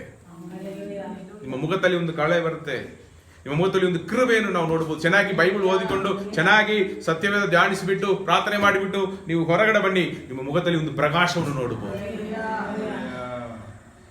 ನಾನು ಕಪ್ಪಗಿದ್ದರೂ ಸುಂದರವಾಗಿರುತ್ತೇನೆ, ನಾನೇ ಹೇಳಲ್ಲ, ಸೊಲೊಮೋನನು ಅವಳಲ್ಲಿ ಬರುವ ಯುವತಿ ಹೇಳಿದಾಳೆ, ಕಪ್ಪಗಿದ್ರೂ ಸುಂದರವಾಗಿದ್ದಾಳೆ ಅಂತ ಹೇಳಿದ ಹೆಂಗಾದ್ರೆ ಅವರು ದೇವರ ಪ್ರಸನ್ನತೆಯಲ್ಲಿ ಬೆಳೆಯುವರು, ದೇವರ ಕಟ್ಟಳೆಯನ್ನು ಹಿಂಬಾಲಿಸಿ ಬದುಕುವರು, ಪರಿಶುದ್ಧತೆಯನ್ನು ಕಾದುಕೊಂಡವರು. ಕಳ್ಳತನ ಮಾಡೋನೇ ಹಿಂಗೆ ನೋಡ್ತಾ ಇದ್ದಾನೆ. ಕಳ್ಳತನ ಮಾಡೋರು ಇಷ್ಟ ಯಾರಾದ್ರೂ ನಮ್ಮನ್ನು ಕಂಡು ಹಿಡಿದು ಬಿಡ್ತಾರೆ ಅಂತ ಒಂದು ಭಯ ಮುಖದಲ್ಲಿ ಯಾವಾಗಲೂ ಇರುತ್ತೆ. ಬಟ್ ಸಿಂಹ ಧೈರ್ಯವಾಗಿ ನಿಲ್ಲುತ್ತೆ. ಹಲ್ಲೆಲೂಯಾ. ದುಷ್ಟನು ಬಿರುಗಾಳಿ ಬರುವಾಗ ಇಲ್ಲದೆ ಹೋಗಿ ಬಿಡುತ್ತಾನೆ, ಬಟ್ ಸಿಂಹ ಯಾವುದು ಕೊಂಡು ನೆಲಗೊಂಡಿರುತ್ತೆ, ಅದು ಭಯಪಡುವುದೇ ಇಲ್ಲ. ಆ ರೀತಿಯಲ್ಲಿ ನಾವು ಪಾಪ ಮಾಡದೆ ದೇವರ ಪ್ರಸನ್ನತೆಗೆ ಸಮಯ ಕೊಟ್ಟು ದೇವರ ವಾಕ್ಯವನ್ನು ಓದಿ ನಾವು ಬದುಕಿದರೆ ನಮಗೆ ಮೇಕಪ್ಗೆ ಅವಶ್ಯಕತೆನೇ ಇಲ್ಲ. ಬಟ್ ನಿಜವಾದ ಸೌಂದರ್ಯ ಎಲ್ಲಿದೆ ಬರುತ್ತೆ? ದೇವರ ಪ್ರಸನ್ನತೆಯಲ್ಲಿರುವ ನಮ್ಮ ಮುಖದಲ್ಲಿ ಒಂದು ನಗು ಬರುತ್ತೆ. ಹಲ್ಲೆಲೂಯಾ. ಯಾರು ಇರ್ತಾರೋ ಇಲ್ವೋ, ಕಷ್ಟ ಕೊಡ್ತಾರೋ, ನಮ್ಮ ಜೊತೆಲಿರೋರು ಚೆನ್ನಾಗಿಲ್ವೋ ಪರವಾಗಿಲ್ಲ, ಬಟ್ ದೇವರು ನಮ್ಮೊಂದಿಗಿದ್ರೆ ನಮ್ಮ ಮುಖದಲ್ಲಿ ಒಂದು ಕಳೆ ಇರುತ್ತೆ, ಆ ಸಂತೋಷ ಬರುತ್ತೆ, ಆ ನಗು ಇರುತ್ತೆ. ಆ ನಗು ಅದಕ್ಕೆ ಸಮಾನವಾಗಿ ಹಣ ಕೊಡೋಕ್ಕಾಗಲ್ಲ. ಹಲ್ಲೆಲೂಯಾ. ಬೆಳ್ಳಿ ಬಂಗಾರ ಕೊಟ್ಟರು ಅದು ಸಮ ಆಗೋದಿಲ್ಲ. ಯಾಕಂದ್ರೆ ಆ ನಗು ದೇವರು ನಮ್ಮ ಜೊತೆಯಲ್ಲಿ ಇರೋದ್ರಿಂದ ಬರುವ ಸಂತೋಷ. ನೀವು ಆ ರೀತಿಯಲ್ಲಿ ಇದ್ರೆ ನಿಮ್ಮಲ್ಲಿ ಆ ಒಂದು ಸಂತೋಷ ಅನೇಕರಿಗೆ ಖುಷಿಯನ್ನು ಕೊಡುವಂಥದ್ದಾಗಿರುತ್ತೆ. ಅದರಿಂದ ನೀವು ಮೇಕಪ್ ಕಿಟ್ ಎಲ್ಲ ನಂಬಬೇಡ್ರಿ. ದೇವರ ಪ್ರಶ್ನೆಯಲ್ಲಿ ಒಂದು ಕೂತ್ಕೊಳ್ಳಿ. ಹಲ್ಲೆಲೂಯಾ. ದೇವರ ಪ್ರಶ್ನೆಗೆ ಸಮಯ ಕೊಡಿ. ಮುಂಚಾಣೆಯಲ್ಲಿ ನೀವು ಮುಂಚಾಣೆಯಲ್ಲಿ 1 ಗಂಟೆ ನೀವು ದೇವರಿಗೆ ಕೊಟ್ರೆ ನೀವು ಆ ದಿವಸದೆಲ್ಲ ನಿಮ್ಮ ಮುಖದಲ್ಲಿ ಪ್ರಕಾಶ, ಒಂದು ಲೈಟ್ ಇದ್ದೇ ಇರುತ್ತೆ. ರೆಡಿನಾ? ಎಷ್ಟು ಜನ ರೆಡಿ ಆಗಿದ್ದೀರಿ? ಫೇರ್ ಅಂಡ್ ಲವ್ಲಿ ಹೆಲ್ಪ್ ಮಾಡಲ್ಲ. ಯಾವ್ದು ಹೊಸದು ಏನೇನು ಏನದು ಒರಿಯಲ್ಲ, ಡೀರಿಯಲ್, ಲಾರಿಯಲ್, ಬಾರಿಯಲ್, ಒಂದು ಬಾರಿಯಲ್ಲೂ ಹೆಲ್ಪ್ ಮಾಡಲ್ಲ. ದೇವರ ಪ್ರಸನ್ನತೆ, ದೇವರ ಪ್ರಶ್ನದಲ್ಲಿ ನೀವು ಮಾಡೋ ಪ್ರಾರ್ಥನೆ, ಆ ಪ್ರಸನ್ನತೆಯಲ್ಲಿ ನೀವು ಹೋಗಿ ಬರುವುದು ನಿಮಗೆ ಸಹಾಯ ಮಾಡ್ತದೆ. ಹಲ್ಲೆಲೂಯಾ. ಐಶ್ವರ್ಯ ನೆಲೆಗೊಂಡಿರುವುದಲ್ಲ, ಲಾವಣ್ಯವು ನೆಚ್ಚದಕ್ಕಲ್ಲ, ಇದೆಲ್ಲ ನೆಲೆಗೊಂಡಿರುವುದಿಲ್ಲ. ವಯಸ್ಸಾದ ಮೇಲೆ ಎಲ್ಲ ಹೋಗಿಬಿಡುತ್ತೆ, ಸ್ವಲ್ಪ ಕಾಲದಲ್ಲಿ ಹೋಗಿಬಿಡುತ್ತೆ. ಬಟ್ ನಿಜವಾಗಿ ಕರ್ತನಲ್ಲಿ ಭಯಭಕ್ತಿ ಉಳ್ಳವಳೇ ಸ್ತೋತ್ರ. ಯಾರು ಕರ್ತನಲ್ಲಿ ಭಯಭಕ್ತಿ ಉಳ್ಳವರಾಗಿ ಇದ್ದಾರೋ ಅವರೇ ನಿಜವಾದ ಸುಂದರವಾದವರು. Hallelujah, hallelujah. ನೀವು ಕರ್ತನಲ್ಲಿ ಭಯಭಕ್ತಿ ಉಳ್ಳವರಾಗಿರಬೇಕು. ನೀವು ದೇವರಿಗೆ ಮೆಚ್ಚುಗೆಯಾಗಿ ಬದುಕಬೇಕು. ಅವರಿಗೆ ಹೆಚ್ಚಾದ ಸನ್ಮಾನ ಸಿಗುತ್ತೆ. ಹಲ್ಲೆಲೂಯಾ. ಆದ್ರೆ ನಿಮ್ಮ ಜೀವನದಲ್ಲಿ ಒಂದು ವಿಷಯವನ್ನು ಅರ್ಥ ಮಾಡಿ, ಸ್ತ್ರೀಯಂತರಾಗಿರುವವರು, ನೀವು ಒಂದು ವೇಳೆ ತಾಯಿಯಾಗಿರ್ಬೋದು, ನೀವು ಹೆಂಡತಿಯಾಗಿರ್ಬೋದು, ನೀವು ಒಂದು ಜಗಲಿ ಕೆಲಸ ಮಾಡೋರಾಗಿರ್ಬೋದು, ಸಹೋದರಿ ಆಗಿರ್ಬೋದು. ಬಟ್ ನಾನು ಹೇಳ್ತೇನೆ, ನೀವು ದೇವರ ಮಕ್ಕಳಾಗಿರಿ ಮೊದಲು. ಹಲ್ಲೆಲೂಯಾ. ನೀವು ದೇವರ ಮಕ್ಕಳಾಗಿರುವಾಗ ನಿಮಗೆ ಸಿಗಬೇಕಾಗಿರುವ ಸನ್ಮಾನ ನಿಮ್ಮನ್ನು ಹುಡುಕಿ ಬಂದು ಸಿಗುತ್ತೆ. ನಿಮಗೆ ಮರ್ಯಾದೆ ಕೊಡುವರು ಜನರು. ನಿಮ್ಮನ್ನು ಹಿಂಗೆಲ್ಲ ಮಾಡೋರು, ಹಂಗೆ ಹೇಳಬಾರದು. ಒಂದು ಭಯ ಇರಬೇಕು. ನಂದಿನಿ ಅವರು ಕಾಲೇಜಿಗೆ ಹೋದರೆ ಆ ಸ್ಟೂಡೆಂಟ್ಸ್ ಎಲ್ಲ ಕೈ ಕೊಟ್ಟಿಕೊಂಡು ಭಯ ಪಡುವರು. ಯಾಕೆ ಗೊತ್ತಾ? ಅವ್ರ ಹತ್ರ ಮಾತಾಡೋಕ್ಕೂ 1-2 ಅಡಿ ಡಿಸ್ಟೆನ್ಸ್ ಅಲ್ಲಿ ಮಾತಾಡ್ತಾರೆ. ಕಾರಣ ಏನು ಗೊತ್ತಾ? ಅವ್ರ ಜೀವನದಲ್ಲಿ ಪರಿಶುದ್ಧತೆಯನ್ನು ಕಾತುಕೊಂಡರು. ಅವರು ಒಡವೆ ಹಾಕಿಕೊಳ್ಳುವ ಆ ಒಂದು ವಯಸ್ಸಲ್ಲಿ ಒಡವೆ ಎಲ್ಲ ತೆಗೆದಾಕಿಬಿಟ್ಟು ದೇವರಿಗೆ ಬದುಕಿದವರೇ. ಯವನಸ್ಥರಾಗಿರುವಾಗ ಆ ಕಾಲೇಜಲ್ಲಿ ಇವರನ್ನು ನೋಡಿ ಎಲ್ಲರೂ ಗೇಲಿ ಮಾಡೋರು, ಏನಮ್ಮ ಹೀಗೆ ಒಂದು ಬೆದವೆ ಥರ ಕಾಲೇಜಿಗೆ ಬರ್ತಾ ಇದೆಯಾ? ಅದಕ್ಕೆಲ್ಲ ತಲೆ ಕೆಡಿಸ್ಕೊಂಡಿಲ್ಲ. ದೇವರು ಏನು ಹೇಳ್ತಾರೋ ಅದನ್ನು ಮಾಡ್ತಾರೆ. ಆ ಸಮಯದಲ್ಲಿ ತಗೊಂಡ್ಬಿಟ್ರು. ನಾವು ಮಿಷನರಿಯಾಗಿ ಹೋಗುವಾಗ ನಾವು ಇಬ್ಬರು ತುಂಬ ಯವನಸ್ಥರು. ನನಗೆ 28 ವಯಸ್ಸು, ಅವರಿಗೆ 26 ವಯಸ್ಸು. ಗುಜರಾತಲ್ಲಿ ನಾವು ಹೋಗುವಾಗ ಎಲ್ಲೋ ಕರ್ಕೊಂಡು ಓಡಿ ಬಂದುಬಿಟ್ಟೋಣ ಒಂದು ಅನ್ಕೊಳ್ಬಾರದು. ದೇವರು ಮಿಷನರಿ ಆಗುವಾಗ ಮಾತ್ರ ತಾಳಿ ಇದೆಲ್ಲ ಹಾಕಿಕೊಂಬ ಅಂತ ಹೇಳಿದ್ರು. ಯಾಕಂದರೆ ನಾವು ಇದ್ದ ಸ್ಥಳ ಒಂದು ಅಗ್ರಹಾರ, ಸುತ್ತಲೂ ಟ್ರೈಬಲ್ ಏರಿಯಾ. ಸೊ ಅಲ್ಲಿ ಹೋಗುವ ದೇವರು ಹೇಳಿದರು ಒಡವೆ ಹಾಕಿಕೊ ಅಂತ. ಹೇಳ್ತೇನೆ, ನಾವು ದೇವ್ರಿಗಾಗಿ ಕೊಡಬೇಕಂದ್ರೆ ಕೊಡ್ತೇವೆ, ಬಿಡಬೇಕಾದ್ರೆ ಬಿಡ್ತೇವೆ. ಬಟ್ ದೇವರ ಚಿತ್ತ ಮಾಡಬೇಕು. ಹಲ್ಲೆಲೂಯಾ. ಆದರೆ ಇವತ್ತು ನೀವು ಇದು ಭಯಂಕರವಾದ ಒಂದು ಪಾಪ ತುಂಬಿದ ಕಾಲದಲ್ಲಿ ಬದುಕ್ತಾ ಇರುವ ನೀವು, ಮೊದಲನೇದಾಗಿ ಆ ಮರಿಯಳು ಆರಿಸಿಕೊಂಡ ಹಾಗೆ, 2ನೇ ಮರಿಯಳ ಬಗ್ಗೆ ಹೇಳುತ್ತೇನೆ. ಮಾರ್ತಳ ತಂಗಿಯಾಗಿರುವ, ಸಹೋದರಿಯಾಗಿರುವ ಮರಿಯಳು, ಅವಳು ಆರಿಸಿಕೊಂಡದ್ದು ಏನು? ದೇವರ ಪಾದವನ್ನು. ಆ ರೀತಿಯಲ್ಲಿ ನೀವು ದೇವರ ಪಾದವನ್ನು ಆರಿಸಿಕೊಂಡು ನೀವು ಆ ನಿಮ್ಮಿಂದ ತೆಗೆಯಲ್ಪಡದ ಆ ಒಂದು ದೇವರ ಪ್ರಸನ್ನತೆಯಲ್ಲಿ, ನೀವು ಅನ್ಯೂನ್ಯತೆಯಲ್ಲಿ ಮೊದಲು ಹೋಗಿ ದಿನಾ ಪ್ರಾರ್ಥನೆ ಮಾಡಿರಿ. ಆಮೇಲೆ ಸತ್ಯವೇದವನ್ನು ಧ್ಯಾನಿಸಿರಿ. ಆಮೇಲೆ ನಿಮ್ಮ ಜೀವನದಲ್ಲಿ ದೇವರ ಚಿತ್ತವನ್ನು ಮಾತ್ರ ಮಾಡಿರಿ. ನೀವು ನಂಬಿಕಸ್ಥರಾಗಿ ಬದುಕಿರಿ. ಇವತ್ತು ನಾವು ನೋಡ್ತಾ ಬಂದೇವಲ್ಲ, ಅವ್ರ ಕುಟುಂಬಕ್ಕಾಗಿ, ಅವ್ರ ಮಕ್ಕಳಿಗಾಗಿ, ಅವ್ರ ದೇವರ ದಾರಿಯಲ್ಲಿ ಮಕ್ಕಳನ್ನು ಬೆಳೆಸ್ತಾರೆ. ದೇವರ ದಾರಿಯಲ್ಲಿ ಒಪ್ಪಿಸಿಕೊಟ್ಟು ಅವ್ರ ದೇವರಿಗೆ ನೀವೊಂದು ಅವರು ಕೊಟ್ಬಿಡ್ತಾರೆ. ಈ ರೀತಿಯಲ್ಲಿ ನೀವು ನಿಮ್ಮ ಕುಟುಂಬವನ್ನು, ಮಕ್ಕಳನ್ನು, ನೀವು ನಿಮ್ಮನ್ನು ಕ್ರಿಸ್ತನಲ್ಲಿ ನೀವು ಕಾತುಕೊಳ್ಳುವಾಗ, ನೀವು ದೇವರ ಪ್ರಶ್ನೆಯಲ್ಲಿ ಇರುವಾಗ, ಕುಟುಂಬವಾಗಿ, ಹೆಂಡತಿಯಾಗಿ, ಸಹೋದರಿಯಾಗಿ, ತಾಯಾಗಿ, ಒಂದು ಮಾದರಿಯಾಗಿ, ಒಂದು ಸಾಕ್ಷಿಯಾಗಿ ನೀವು ಬದುಕುವಾಗ, ಸಾಕ್ಷಿಯಾಗಿ, 2ನೇ ಸಾರಿ ಹೇಳ್ತೇನೆ, ಇನ್ನೊಂದ್ಸರಿ ಹೇಳಲ್ಲ, ಸಾಕ್ಷಿಯಾಗಿ ಬದುಕುವಾಗ ಅದು ದೇವರಿಗೆ ಮೆಚ್ಚುಗೆ ಆಗಿರುವುದು. ಮರ್ಯಾದೆಯನ್ನು, ಘನಮಾನ, ಮಹಿಮೆಯನ್ನು ನೀವು ಹುಡುಕಿ ಹೋಗಬೇಡ, ಅದು ನಿಮ್ಮನ್ನು ಹುಡುಕಿ ಬರುತ್ತೆ. ಆ ವಾಕ್ಯ ಹೇಳ್ತಲ್ಲ, ಆ ವಾಕ್ಯ ಓದ್ರಿ. ಜ್ಞಾನೋಕ್ತಿಗಳು 31:29. ಜ್ಞಾನೋಕ್ತಿಗಳು 31 ಎಲ್ಲಿದೆ? 27 ಓದಿ. 27, 28. ಮಕ್ಕಳು ಎದ್ದು ನಿಂತು ಆಕೆಯನ್ನು, ನೀವು ದೇವರಿಗೆ ಮೆಚ್ಚುಗೆಯಾಗಿ, ಸಾಕ್ಷಿಯಾಗಿ, ದೇವರೊಂದಿಗೆ ನಡೆದು ಮಕ್ಕಳನ್ನು, ಕುಟುಂಬವನ್ನು ದೇವರ ವಾಕ್ಯದಲ್ಲಿ ನೀವು ಬೆಳೆಸುವಾಗ, ಮಕ್ಕಳು ಎದ್ದು ನಿಂತು ಆಕೆಯನ್ನು ಧನ್ಯಳು ಎಂದು ಹೇಳುವರು. ಪಾದಿಯು ಸಹ ಬಹು ಮಂದಿ ಸ್ತ್ರೀಯರು ಗುಣವತಿಯರಾಗಿ ನಡೆದಿದ್ದಾರೆ, ಅವರೆಲ್ಲರಿಗಿಂತಲೂ ನೀನೇ ಶ್ರೇಷ್ಠಳು ಎಂದು. ನೀನೇ ಶ್ರೇಷ್ಠ. ನೀವು ದೇವರಿಗೆ ಶ್ರೇಷ್ಠವಾದ ಸಮಯವನ್ನು, ದೇವರಿಗೆ ಶ್ರೇಷ್ಠವಾದ ಹಣವನ್ನು, ದೇವರಿಗೆ ಶ್ರೇಷ್ಠವಾದ ಎಲ್ಲವನ್ನು ನಿಮ್ಮ ಸದ್ಗುಣಗಳಲ್ಲಿ ಕೊಡುವಾಗ ನಿಮ್ಮನ್ನು ಸುತ್ತಲೂ ಇರುವರು ಹೇಳುವರು, ನೀನೇ ಶ್ರೇಷ್ಠಳು ಅಂತ.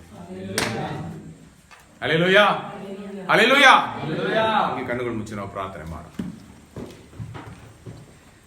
ಸಮಯ ಇಲ್ಲ, ಆದ್ದರಿಂದ ಕೆಲವೊಂದು ಕಾರ್ಯ ನಾನು ಸ್ಕಿಪ್ ಮಾಡಿದ್ದೇನೆ. ಸಮಯ ಸಿಕ್ಕಿದರೆ ನೆಕ್ಸ್ಟ್ ವೀಕಲ್ಲಿ ನೋಡೋಣ. ಬನ್ನಿ ನಾವು ಪ್ರಾರ್ಥನೆ ಮಾಡೋಣ. ನಾವು ಇರುವ ಜಾಗದಲ್ಲಿ ನಮ್ಮನ್ನು ಒಪ್ಪಿಸಿಕೊಟ್ಟು ದೇವರು ಈವಾಗ ನಮ್ಮ ಹತ್ರ ಮಾತನಾಡಿರುವ ಸ್ವಭಾವಗಳು ನಮ್ಮಲ್ಲಿ ಇರಬೇಕು ಎಂಬುದಾಗಿ ನಮ್ಮನ್ನು ಒಪ್ಪಿಸಿಕೊಡೋಣ. ಒಳ್ಳೆ ಮಗಳಾಗಿ, ಹೆಂಡತಿಯಾಗಿ, ತಾಯಿಯಾಗಿ, ಸಹೋದರಿಯಾಗಿ ಕೆಲಸ ಮಾಡುವ ಜಾಗದಲ್ಲಿ ಪ್ರಾಮಾಣಿಕೆಯಿಂದ ನಮ್ಮ ಕೆಲಸವನ್ನು ಮಾಡೋರಾಗಿ, ಎಲ್ಲದರಲ್ಲೂ ಸಾಕ್ಷಿಯನ್ನು ಪಡೆಕೊಳ್ಳೋರಾಗಿ ನಮ್ಮ ಜೀವನದಲ್ಲಿ ನಾವು ಬದುಕಬೇಕು. ನಾವು ಮಹಿಳೆಯರಾಗಿ ಎಲ್ಲರ ಹತ್ರನೂ ಮಾತನಾಡುವಾಗ ನಮ್ಮ ದ್ವೇಷಗಳು, ಕೋಪ, ಹೊಟ್ಟೆ ಕಿಚ್ಚು ಈ ಥರ ಇರುವ ಸ್ವಭಾವಗಳಿಲ್ಲದೆ ಪ್ರೀತಿಯನ್ನು, ಪರಿಶುದ್ಧತೆಯನ್ನು ನಾವು ತೋರಿಸೋರಾಗಿ ಬದುಕಬೇಕೆಂಬುದಾಗಿ ನಮ್ಮನ್ನು ಒಪ್ಪಿಸಿಕೊಡೋಣ. ಸರ್ವಶಕ್ತನು ಮಹೋನ್ನತನೂ ಆಗಿರುವ ಆತನೇ, ಈ ಒಳ್ಳೆಯ ಸಮಯಕ್ಕಾಗಿ ನಿಮಗೆ ಸ್ತೋತ್ರ ಸ್ವಾಮಿ. ನಮ್ಮಲ್ಲಿ ವಾಸವಾಗಿರುವ, ನಮ್ಮನ್ನು ಸ್ವಾಮಿ ನಿಮ್ಮ ಪ್ರೀತಿಯಿಂದ ಆವರಿಸಿಕೊಂಡಿರುವ ದೇವರೇ ನಿಮಗೆ ಸ್ತೋತ್ರ ಸ್ವಾಮಿ. ಈ ದಿನದ ವಾಕ್ಯಕ್ಕಾಗಿ ನಮಗೆ ಸ್ತೋತ್ರ. ನಮ್ಮೊಂದಿಗೆ ಪ್ರತಿಯೊಬ್ಬರೊಂದಿಗೂ ನೀವು ಮಾತನಾಡೋದಕ್ಕಾಗಿ ಸ್ತೋತ್ರ ಸ್ವಾಮಿ. ಬರೀ ಮಹಿಳೆಯರು ಮಾತ್ರ ಅಲ್ಲ ಸ್ವಾಮಿ, ಇಲ್ಲಿರುವ ಪ್ರತಿಯೊಬ್ಬರಿಗೂ ನೀವು ನಿಮ್ಮ ಸ್ವಭಾವದಲ್ಲಿ ನೀವು ಬದುಕಬೇಕು ಎಂಬುದನ್ನು ಇನ್ನೊಂದು ಆವರ್ತಿ ಹೇಳಿಕೊಟ್ಟ ಕೃಪೆಗಾಗಿ ನಮಗೆ ಸ್ತೋತ್ರ ಸ್ವಾಮಿ. ಈ ಲೋಕದಲ್ಲಿ ಹೆಚ್ಚಾಗಿ ನಾವು ನಿಮ್ಮಿಂದ ಅರ್ಥ ಮಾಡಿಕೊಂಡು ನಿಮ್ಮ ಸ್ವಭಾವದಿಂದ ನಾವು ಪಡ್ಕೋಬೇಕಾಗಿರೋದು ಪ್ರೀತಿ ಎಂಬುದನ್ನು ನಮಗೆ ಹೇಳಿಕೊಟ್ಟದಕ್ಕಾಗಿ ನಮಗೆ ಸ್ತೋತ್ರ ಸ್ವಾಮಿ. ನಮ್ಮ ಸ್ವಭಾವದಲ್ಲಿ ಬದಲಾವಣೆ ಇದ್ದರೆ ಮಾತ್ರ ಈ ಲೋಕದಲ್ಲಿ ನಾವು ನಿಮ್ಮ ಮಕ್ಕಳು ಎಂಬುದನ್ನು ನೀವು ನಮಗೆ ಹೇಳಿಕೊಟ್ಟಿದ್ರಿ ರಾಜ. ಈ ಥರ ವಾಕ್ಯದಲ್ಲಿರುವ ಎಲ್ಲ ಸ್ವಾಮಿ ಮಗಳಿರು ತನ್ನ ಜೀವನದಲ್ಲಿ ಹೇಗೆ ಸ್ವಾಮಿ ನಿಮ್ಮ ಬಲ ಹೊಂದಿಕೊಂಡು ಹೆಂಗೆ ಯುದ್ಧದಲ್ಲೂ ಪ್ರವಾದಿಗಳಾಗು, ತಾಯಾಗಿ, ಸಹೋದರಿಗಳಾಗಿ ಎಲ್ಲ ಸ್ಥಳದಲ್ಲೂ ಎಲ್ಲ ಜಾಗದಲ್ಲೂ ಕೊಡಲ್ಪಟ್ಟಂಥ ಎಲ್ಲ ಜವಾಬ್ದಾರಿಯಲ್ಲೂ ನಿಮ್ಮ ಸ್ವಭಾವವನ್ನು ತೋರಿಸಿ ಮಕ್ಕಳಿಗೂ, ಗಂಡನಿಗೂ, ಕುಟುಂಬಕ್ಕೂ ಹೇಗೆ ಆಶೀರ್ವಾದವಾಗಿದ್ದರೂ ಸಮಾಜಿಗೂ ಸ್ವಾಮಿ ಯುದ್ಧ ವೀರರಿಗೂ ಕೂಡ ಸ್ವಾಮಿ ಅರಸರಿಗೂ ಕೂಡ ಆಲೋಚನೆ ಕೊಡುವ ಒಳ್ಳೆಯ ಸ್ವಾಮಿ ನಿಮ್ಮ ಸ್ವಭಾವ ಪಡೆಕೊಂಡಿರುವ ಧೈರ್ಯವಾಗಿದ್ದ ನಿಮ್ಮ ಪವಿತ್ರ ಆತ್ಮನ ಮುಖಾಂತರ ನಡೆಸುವ ಸ್ವಾಮಿ ದೊಡ್ಡ ದೊಡ್ಡ ಸ್ವಾಮಿ ಸ್ಥಾನದಲ್ಲಿ ಹೆಂಡಸರು ಇದ್ದರು ಎಂಬುದನ್ನು ನಾವು ನೋಡಿದ್ದೇವೆ ಸ್ವಾಮಿ. ಆ ಒಂದು ರೀತಿಯಲ್ಲಿ ನಮ್ಮ ಜೀವನದಲ್ಲೂ ನಮಗೆ ಕೊಡಲ್ಪಟ್ಟಿರುವ ಕುಟುಂಬದಲ್ಲೂ ನಾವು ತಾಯಿಯಾಗಿ, ಸಹೋದರಿಯಾಗಿ, ಹೆಂಡತಿಯಾಗಿ ಕೆಲಸ ಮಾಡೋ ಜಾಗದಲ್ಲಿ ಎಲ್ಲ ಕಡೆಯೂ ಸಾಕ್ಷಿಗಳಾಗಿ ನಾವು ನಿಲ್ಲಬೇಕು ಎಂಬುದನ್ನು ನಾವು ನಿಮ್ಮ ಪಾದದಲ್ಲಿ ನಮ್ಮನ್ನು ಒಪ್ಪಿಸಿಕೊಡುತ್ತೇವೆ ಸ್ವಾಮಿ. ನಮ್ಮಲ್ಲಿ ಕೊರತೆಗಳು ಉಂಟಪ್ಪ, ಈ ದಿನ ಸ್ವಾಮಿ ಇನ್ನೊಂದು ಆವೃತ್ತಿ ನಮ್ಮನ್ನು ಸಂಪೂರ್ಣವಾಗಿ ನಿಮ್ಮ ಪಾದಕ್ಕೆ ಒಪ್ಪಿಸ್ತೇವೆ ಸ್ವಾಮಿ. ಕೊರತೆಗಳೆಲ್ಲ ನೀಗಿಸಿ ನಾವು ನಮ್ಮ ತಂದೆ ತಾಯಿ ಸ್ವಭಾವದಲ್ಲಿ ಬದುಕದೆ ನಿಮ್ಮ ಸ್ವಭಾವದಲ್ಲಿ ಬದುಕಿ ನಿಮ್ಮನ್ನೇ ಈ ಲೋಕಕ್ಕೆ ತೋರಿಸೋರಾಗಿ, ಲೋಕಕ್ಕೆ ಬೆಳಕಾಗಿ, ಉಪ್ಪಾಗಿ ನಿಂದು ನಮ್ಮ ಕುಟುಂಬವನ್ನು, ಸಮಾಜವನ್ನು ಸ್ವಾಮಿ ನಿಮ್ಮ ಕಡೆ ನಡೆಸುವ ಮಕ್ಕಳಾಗಿ, ಹೆಂಡಸರಾಗಿ ನಾವು ಇರುವುದಕ್ಕೆ ನಮಗೆ ಸಹಾಯ ಮಾಡಿ. ಇಲ್ಲಿರುವ ಎಲ್ಲ ಗಂಡಸರು ಕೂಡ ಸ್ವಾಮಿ ತನ್ನ ಸ್ವಂತ ಶರೀರವಾಗಿ ಹೆಂಡತಿಗಳನ್ನು ಪ್ರೀತಿಸಿ ಜೊತೆ ಇರುವ ಸಹೋದರಿಯನ್ನು, ತಾಯಿಯನ್ನು ಯಾವಾಗಲೂ ಪ್ರೀತಿಯಿಂದ ಸ್ವಾಮಿ ನೋಡಿ ನಡೆದುಕೊಳ್ಳೋಕ್ಕೆ ಒಬ್ಬೊಬ್ಬರಿಗೂ ನೀವು ಸಹಾಯ ಮಾಡಬೇಕಾಗಿ ನಮ್ಮನ್ನು ಒಪ್ಪಿಸಿಕೊಡುತ್ತಾ ನಮ್ಮ ರಕ್ಷಕನ ಒಡೆಯನು ಯೇಸು ಸ್ವಾಮಿ ನಾಮದಲ್ಲಿ ಪ್ರಾರ್ಥನೆ ಬೇಡುತ್ತೇವೆ, ಜೀವವುಳ್ಳ ತಂದೆ.